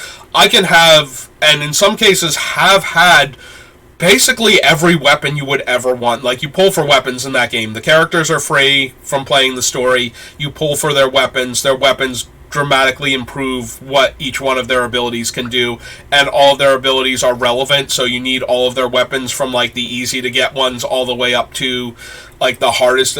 Most characters need all of their weapons. Some of them function without specific ones, but so you're pulling for the weapons.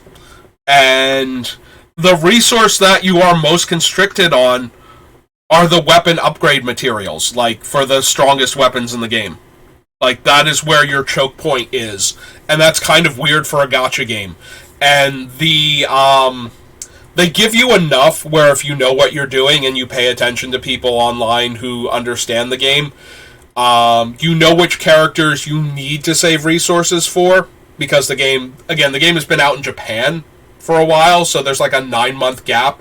So we know almost everything that's coming out, aside from like global exclusive characters and whatnot, which there very rarely are, but when they do, it's like a huge deal. So you know to save, like, for in case a global exclusive character comes along, you know to save enough resources for that character. Like, one other character you don't know you're suddenly going to need because you missed something somewhere, and then these characters. And then if you have enough after that, you can start spending on characters that you really like that aren't the best character in the game. Because you want to, like, it's your favorite, you love Cloud, you love Lightning for whatever reason. I'm sorry, Lightning, your game was terrible. Like, I don't hate Lightning out, actually, like, and I have definitely used her in Opera Omnia. Like, there were times where she was, like, 1,000,000% the peak character. And that's another thing I love about the game. Like, all characters almost every character in that game, there's like 152 different characters. Almost every character has had a moment where they are like the absolute best character for a situation, and have usually had times where they are one of the best characters you could have in general for like a month or two. So, like, everybody gets a chance to shine in that game, unless your name's Thancred from Final Fantasy XIV. If you love Thancred, this might not be the game for you. Okay. Enough rambling about gacha games. Like, that might be a thing that I add to the channel, because I'm playing Opera Omnia anyway. Might as well get in those Opera Omnia views, because I know a lot of Magic players also like, other high fantasy games. So, your D&Ds, your Final Fantasies, and so on. So, there's a lot of crossover with that, so if I get people who want somebody doing Opera Omnia content, if they check out my poll video and then notice, then YouTube starts recommending my channel, other stuff on it, and they see that I also do Magic stuff, and then they like Commander, and so they check out my, cross-brand promotion. Get myself noticed by people who will like my Magic content, by playing the other games that I'm going to play anyway. Or, build up my channel because somebody wants to watch me play new Kingdom Hearts game. If that's what it takes for me to become a streamer and I can just do Magic content when there's not, I can't do Kingdom Hearts 24/7 because it's going to be a gacha game. There's only so much content they're going to release at any given point in time. If, I can do that and then go back to my Magic stuff and have a functional channel at that point where this becomes a thing for me. I'm really tired of, going into work every day and mindlessly doing my job and coming home and having the days all meld together. I would like to do something else with my life. And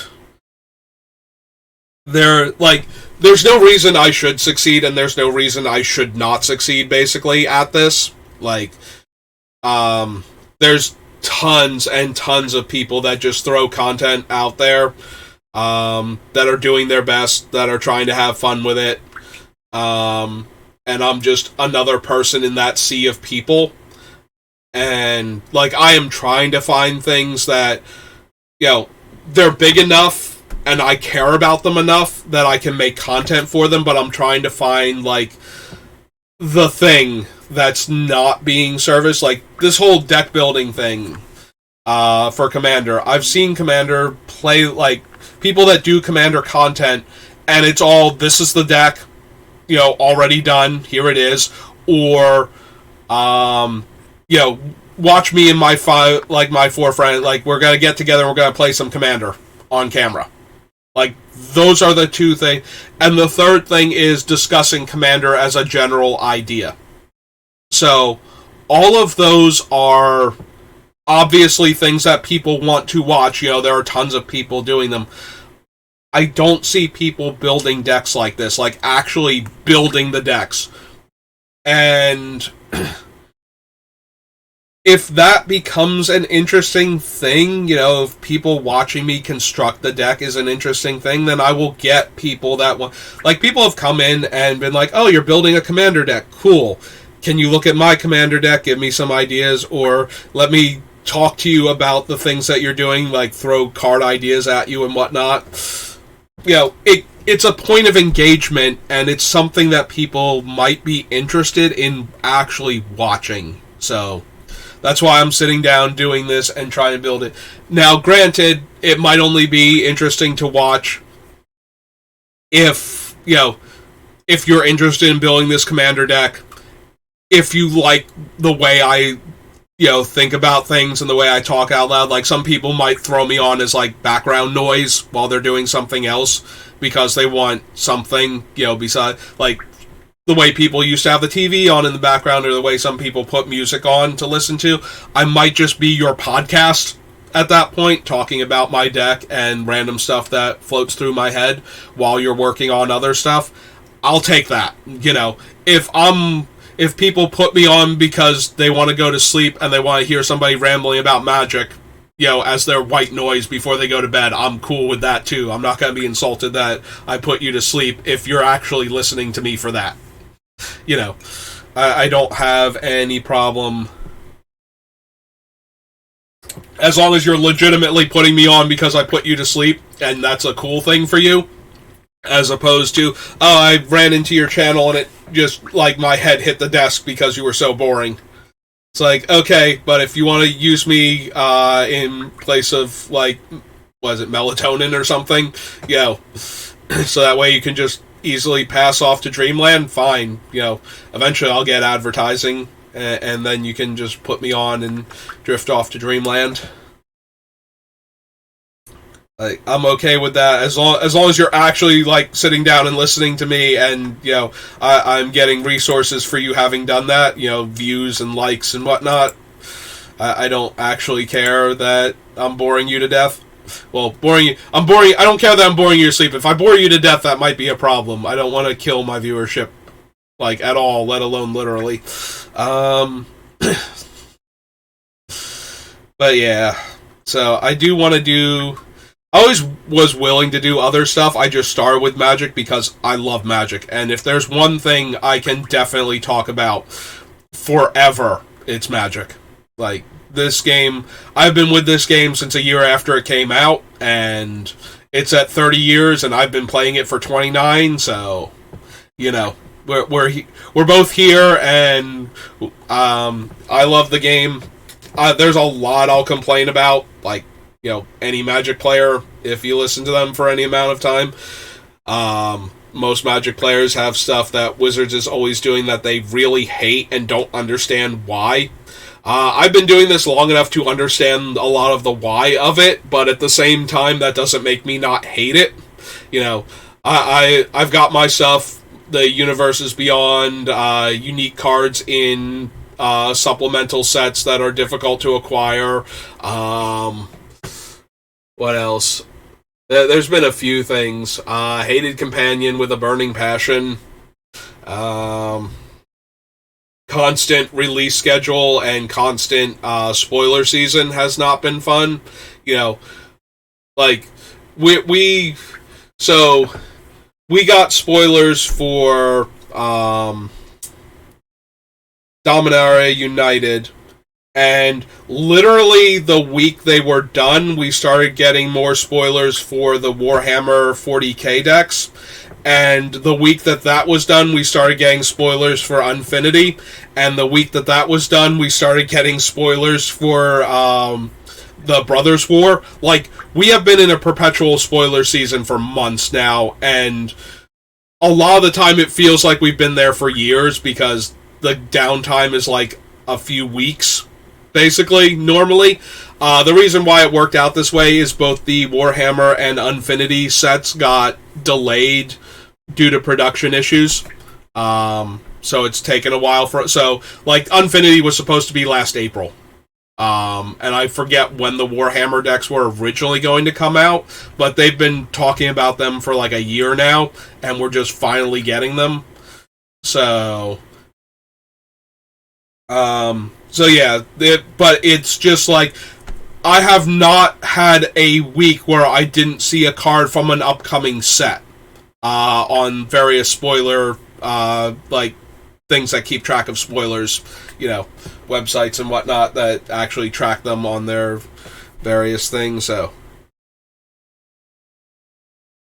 I've been constantly seeing cards that are about to come out, and as soon as they are even kind of ready to come out, I'm immediately inundated before I can even purchase those cards with more spoilers for another product that is coming out. And it's just been constant, and that kind of overwhelms you. Like, there's no chance to stop and think about the things that just came out. Like, we're not even looking at... I did last night look at the Warhammer cards. I was wondering, I couldn't remember if there was a mono black or colorless card that had anything like a Braids or Smokestacks effect, like original Braids or Smokestacks effect, where it could make players sacrifice a permanent each turn. And there wasn't There were some stuff that might have possibly, but there was nothing where it's like, no, this should also definitely be in the deck. There were cards that might have had a chance if we had gone other ways with the deck build, but there are very few. There's like one creature that makes like 2/2/2s when it comes into play under the right conditions. I think it had to exile something from your graveyard, but it would make it's like a cheap body that makes more bodies that are bigger than, like, you know, Weaponcraft Enthusiast and his 2/1/1s type of deal. But there was nothing in there that was like, no, this should be in the deck. Like, this is 100% something that should be in the deck. Despite the fact that I think I'm sure there were cards that would have made it into the deck if I had gone multicolor. I just didn't take a look at them too hard because, you know, I'm only interested in... I wanted to see what was in the decks where it's like, while I'm working on this mono black deck, let me double check all the black cards because I think they come out this weekend. So, might as well make sure that I shouldn't be adding any of these things in, stay current with what's available, at least. Like, I'm not adding anything from Infinity that's mono black and doesn't have the acorn symbol on it. And I'm not adding, you know, anything from Brothers War that we get spoiled. Unless the deck takes so long to build that we actually get to that point. But which it might. It's taking me forever. Like, I've been talking for like 30 minutes and haven't cut a single card, or even kind of haven't talked about any specific card that needs to be cut or anything yet. So, speaking of cards that I don't want to cut, Bolas' Citadel. So, Bolas' Citadel in a vacuum is one of the most powerful cards in Commander right now, I believe. Like, Bolas' Citadel probably needs to be looked at to get banned, because when you build a deck around Bolas' Citadel that can function with it in there, you can cast a lot of spells in a single turn for no mana. And, you know, anytime you can ignore the casting cost of the spell, anytime you can pay resources other than mana to cast your spells, and that frees up, especially something that has this much open-ended potential. Like, a lot of times when I play Bolas' Citadel, because of the more casual players I'm playing with, I tend to kill myself with it because I can't stop generating value from it. Like, especially... you may have noticed if you watched any of my other deck constructions, Fetch Lands and Divining Top make it into basically every deck I build to start with. Sensei's Divining Top and Bolas' Citadel function so that way, if the top card of your deck is something you can't cast, like a land when you've already played a land for the turn, like you can't actually get it off the top of your deck, or, you know, like a counter spell where there's nothing on the stack, or, you know, anything where you can't cast it, or anything where you desperately don't want to cast it, you can pay a life, functionally. You tap the top, you draw that card, you put the top on top of your deck, now you cast the top off the top of your deck for 1 life. You can see how that, if you had like 30 life, 28 life left over when you landed Bolas' Citadel, how that might be an issue for everybody else at the table. You now get to dig very deeply into your deck for the cards that you want, and you get to cast them for your, like, based on your life total. If you have anything that drains your opponents that doesn't have an X in the casting cost, if you pay the 5 life for Grey Merchant and you drain all of your opponents for like 10 life when Grey Merchant comes in, you're going to win that game. Like, Bolas' Citadel is an obscenely powerful card. And the fact that it's as open-ended as it is, and the fact that you have enough deck manipulation in a lot of decks, that you can get to the point where you are literally just casting all of the cards off the top of your deck until you're at like 2 life and everybody else is dead a lot of the time, is such an absurdly powerful card that I'm loath to cut it, despite the fact that it is technically not doing any of the things our deck wants to do, and a lot of our life gain is very small amounts, and we wouldn't be able to necessarily keep it going at full power. But God, is that such a powerful card to even consider cutting. It's one of those, it's a very powerful card, but it's not necessarily doing what our deck is supposed to do. It does give us access to a lot of permanents, though, off the top of our deck. Like, if the worst case scenario is your Bolas's Citadel is a bad, what's its name? The Courser of Kufrix. If it's a bad version of that where you spent 6 mana and you're not even gaining the life from playing the lands, that's still not the worst if you're getting... And then, like I said, you combine it with top... Even if you're not top swapping, if you're making sure that the top card of your deck is a land every turn, so you play your land drop until there are no lands on top of your deck, like in the top 3 cards of your deck, that's still pretty good. You know, if it's drawing you an extra card every turn. Like, if your Phyrexian Arena hits a land every turn, that's still a pretty good thing. Like, you were going to have to draw that land anyway, now you're getting an extra draw on top of that. So, in that regard, like, that's the worst case for a card like Bolas's Citadel. Aside from your life total is too low, you can't cast the card off of the top, so it's basically now a Sphinx of War Isle that has no abilities and no power and toughness. But even then, it's still threatening the 10 damage effect. If anybody's life total gets too low, you can tap it and sacrifice 10 permanents. It's 10 non-land permanents, right? It's like, I almost never use this effect unless it, you know, gets down to heads up.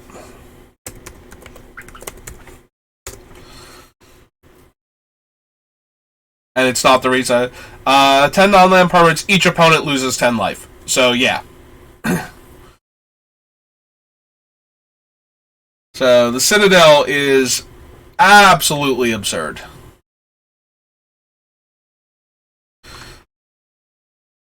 And I am very, very loath to cut it from any deck at all, let alone a mono black deck that wants to be able, like, is setting itself up to have a lot of permanents to sacrifice anyway.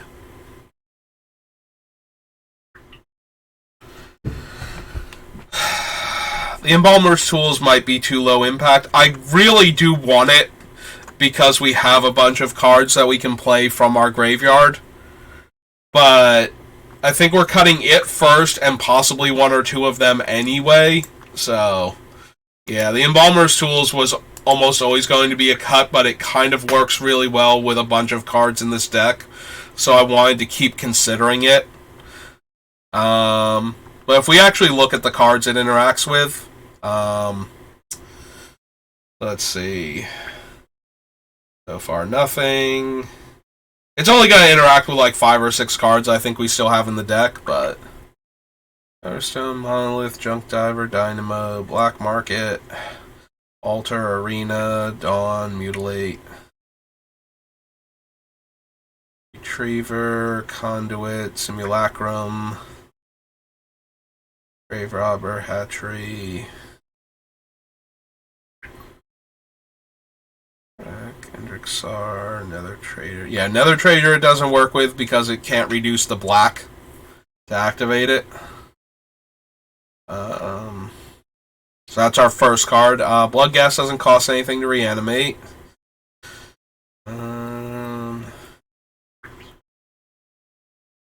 Massacre Worm, Spine, Hex Parasite. Gravecrawler also only costs 1 black and we're casting him. So that's not an activated ability.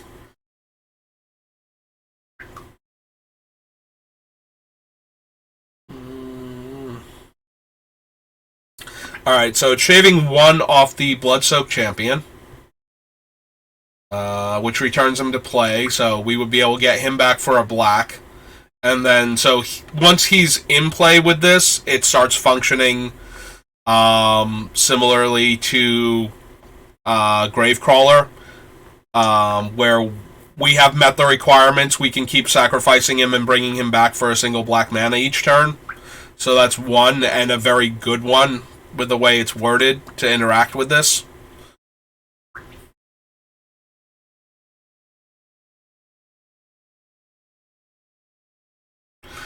This is a death trigger, so it's not an activated ability of the creature in the graveyard.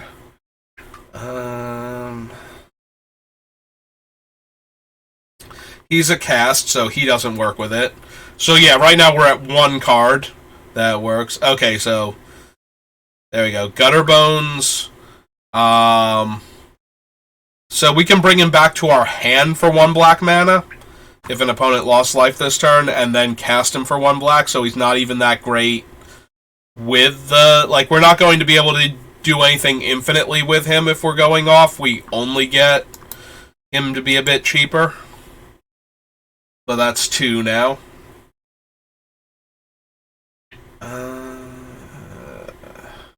What else we got? Persistent Specimen gets down to 2 mana to bring back into play.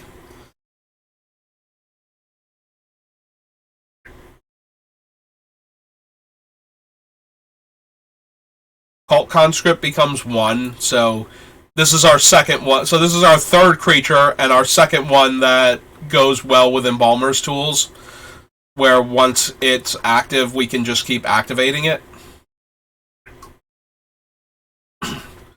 Reassembling Skeleton is 3.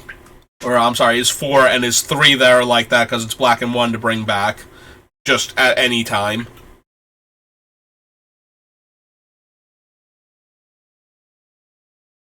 So we're up to 4 cards, and 3 of them that work really well with this.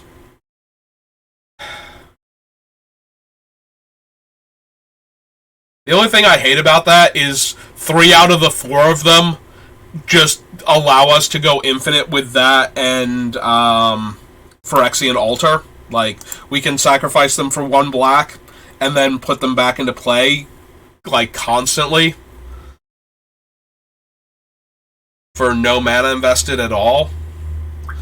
Now, granted, we can get to a point where we can bring them back a lot without that. Like, with Phyrexian Altar, every 1 mana we spend, we can bring them back, and as long as we have one of the other cards that's rewarding us for one of our creatures dying, which we have several in the deck, we should be able to... Like, that should still be good enough. But I am kind of sad that 3 out of the 4 creatures that it works with automatically go infinite just because we have that in the deck. Like, it's saving us so much mana, it's actually allowing us to go infinite, where the other things, we just don't get to do that. Or without it, we don't get to do that. Although, maybe it's more worth it to have... what's the heart from Stronghold or Exodus? Heartstone, maybe? I think that's its name.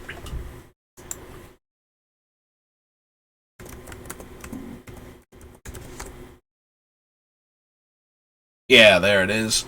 Activate abilities of creatures cost 1 less to activate.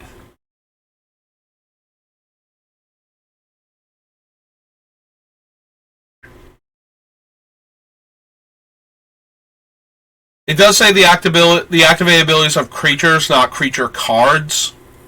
So it wouldn't actually work with the ones in our graveyard then, I don't think.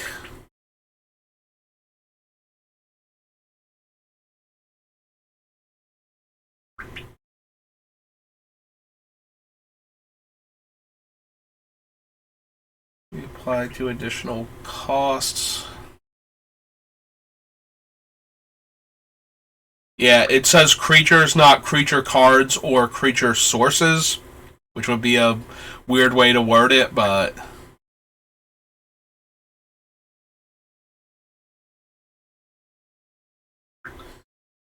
So yeah, that one's not going to work with what we're trying to do anyway. I was thinking if it worked on all creature cards, then we might have a couple other abilities that we would want to reduce by 1 for things that are in play. So if we had enough things like that, then reducing the activation cost on our creature cards in our graveyards also, like we combine the two, that would be good enough.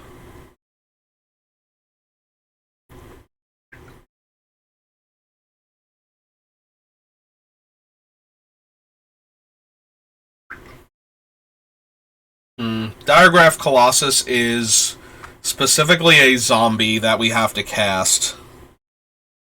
Now, granted, there are a couple of zombies in the deck, but here. Let's go to the top. I want to see how many of our other things are zombies, because we already cut the other guy, the Headless Rider. So, let's see how many zombies I actually have in the deck. Oh, oops. I typed in zombie, but we actually want... We want to go back up here. Start it here just to make absolutely certain. Alright, so Gravecrawler is 1, and he is the zombie like we most want to do that with. Macias is 2. He makes zombie tokens. The Colossus won't count itself. Restless Dead is 3. Murderous Rider's 4. Doesn't count. Yeah, so we only have 4 actual zombies in the deck, so we can definitely cut the Diagraph Colossus now. Like, yes, he goes infinite with the 1 zombie that we want to cast from the graveyard constantly. But so do a lot of our other things. So mostly he's coming into play with a bunch of counters. But we don't have enough zombie spells to guarantee that it's not like when a zombie comes into play from another source, but then 2 of them would go infinite, so they couldn't ever word it like that, but yeah. So that's Diagraph. Let's go find the original Diagraph then. Diagraph. Is he spelled weird? Is Deergraph? Or did I spell him weird? I might have spelled him weird. Like, I might have swapped his letters, but... Alright, so let's cut the Diagraph then.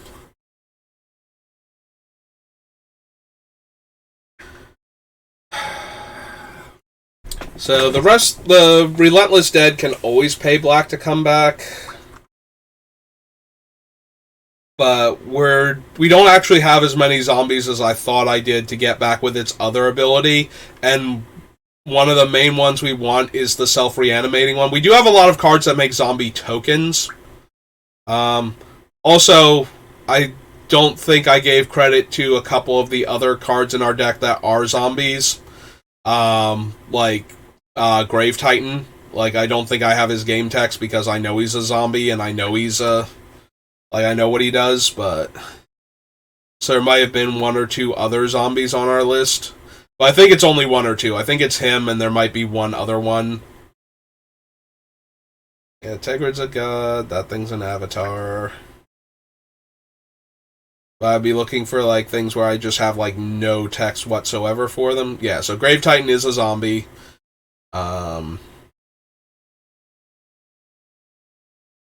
I do think we have enough zombie token makers, though, that our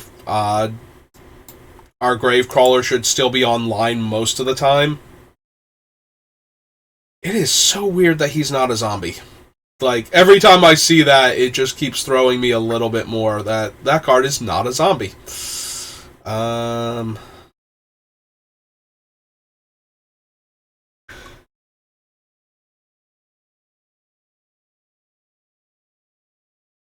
Technically, these things would be zombies, in addition to all the other card types that they are. But yeah, so I think we have enough zombies themselves, but maybe we don't have enough... Like, we have enough cards that make zombies, but we don't have enough actual physical zombie cards for the ones that need them to be cards, or need us to cast zombies, or whatnot. Like, we already cut the Headless Rider before this, because of that, and now we're cutting the Diagraph Colossus. So, I'm starting to wonder... Like, Diagraph Colossus is great when we are actually going off with Gravecrawler, but a bunch of other things are that too, but they also care about our other things dying, so... If I have to make room, I think I want to make room for them. So, yeah, I think Relentless Zombie also might have to go. Alright. Sorry, Relentless Dead.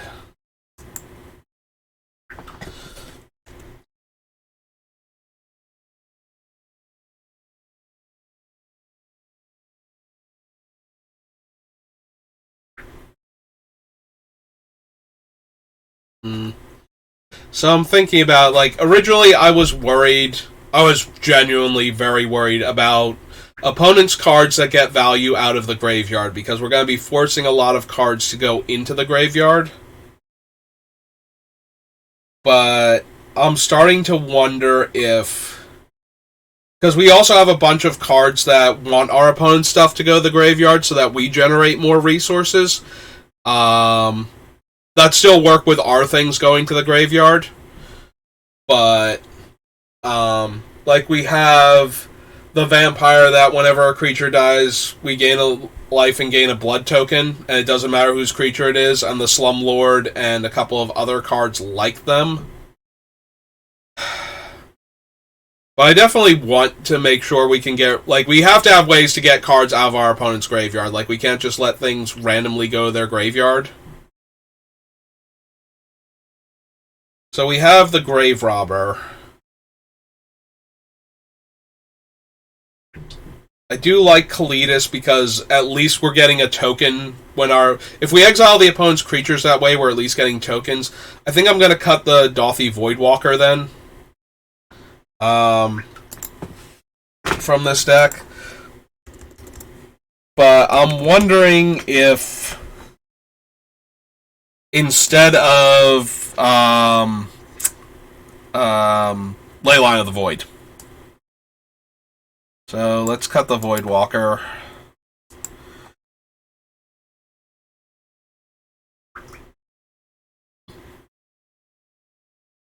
Okay. So we cut the Voidwalker out of the deck. I'm wondering if instead of Leyline of the Void, we want something like Withered Wretch. So that way we have more control over... Like, he's one colorless mana to exile a card from an opponent's graveyard. So we should be able to exile the things that we need to. Like, the Leyline just replaces it. Like, it never goes to the graveyard. So, like, I would rather keep in... Kalidas for that, because at least we're getting, like, okay, we're not getting the tokens that we would have gotten from our other cards while he's out, but because he's out, we're still getting tokens. Like, if we had, like, the two other cards out, like, we wouldn't get a 1/1 rat and a blood token and a life, because our opponent's thing never went to the graveyard, and that's kind of not great. But at least we're getting the 2/2 zombie out of it, and Kalidas can get stronger from that if we need him to. So, like, we're not losing out entirely, but if we have Leyline of the Void out, our opponent's stuff is getting exiled instead of going to the graveyard, and we're not getting the resources from that. So, like, the Dauthi Voidwalker is the same problem. It's just that it's very powerful that we can get the effect back. The one thing I'm worried about is that Kalidas only affects creatures, so if the problematic cards are instants and sorceries, or lands that our opponent can recur, you know, things like that, I want to be able to get them out of the graveyard also. But the non-interaction between Leyline of the Void and the other cards, I'm starting to wonder if that might not be a thing that I want to avoid, basically. So we cut Voidwalker, Relentless Dead, and Diregraph, and Embalmer's Tool. So that's 4 cuts, which brings us under 60 cards we need to cut. Right, 1, 2, 3, 4. Yep, okay.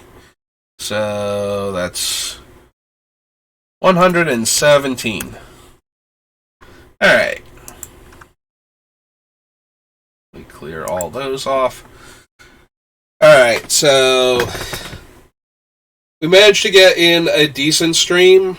It's 3 o'clock now, and I do want to do a couple other things before I have to leave for work. So I think I'm going to call it a stream here. So thanks for, staying with me for all of this, for listening to my rant about my family and whatnot, and putting up with all of that. We are making progress on Braids, and this has been, like I said, I keep saying this, but it's not just because... All my text just went away. Where'd all my text go? Okay. Like, it just vanished. It's like, no, I'm out of here. You're boring me now. I can't take any more of this. Stop saying the same things over and over again. My text can't even handle it. It's gone now. But yeah, this has been by far the most interesting build that I've done in a while. Like, I am genuinely having a lot of fun with Braids. Way more than I picked Braids, and I was like, we're going to do a really quick deck with Braids, and it'll just be to churn out content, and it'll buy some time until I figure out what I want to build around next. Find something that actually inspires me. It's like, no, this has been a wonderful deck building experience. I think it's because I've never actually built a stacks deck for Commander before. So figuring out the cards that go in it without having seen like actual stacks builds for Commander yet has been a lot of fun. And there's a lot of unique and interesting cards that are going into this deck that either aren't like considerations in any of my other decks, or that are playing unique roles in this deck, and I really, really like that. Like, the cards, the way they interact with this particular deck. Like I said, I want to try and figure out how to put Emrakul the Promised End in, just to give a player, like, 2 rapid-fire upkeeps, where they're under my smokestacks, where I get to choose the things they sacrifice for the first one. Just seems so, like, out there as a reason to put Emrakul Promised End into the deck. It's like, yes, I'm putting her in the deck because she's incredibly powerful, but my goal is to actually make you take 2 turns in a row. I'm trying to forcibly time stretch you in order to make this card hurt you more, and that amuses me in a way that, very few things have done when putting them into the decks recently. I really love that idea, and I'm excited to try it. So yeah, so we still have to cut, 53? Or, no, 57, right? Will get us down to 60. 17, and, yeah. We're at 120. That was 60 cuts, so yeah, 57 cuts. Math. I can do math. I swear, I'm a Magic the Gathering player. Of course I can do math. I've had to block before. But we're getting down there, and then we have to figure out some more cuts to try and squeeze some of the other more interesting cards into the deck. Some of them are going to be pretty easy. They're going to be like 1-for-1 exchanges with cards that are already on the list that serve similar purposes. But other cards we're going to have to, like, okay, if I'm not... if I'm putting, like, Chains of Mephistopheles in the deck, like, I can cut Phyrexian Arena type of deal.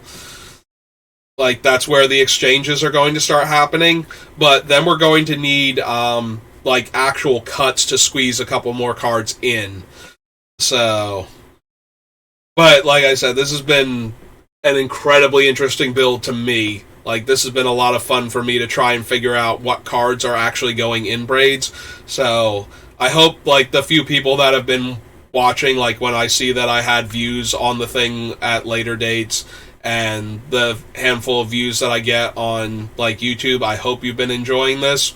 I certainly am, and I am looking forward to, when Braids is done, what she's actually going to look like. Like, I think her deck is actually going to be really powerful and really, like, unique for me. I'm sure there are plenty of other stacks decks out there for Commander, with either similar lists or different lists that are even more powerful than this, but I am going, like, building it myself, I'm going to feel proud of it regardless of how it stacks up to the how it stacks up to the other stacks decks out there. Alright, so I'm getting a bit rambly.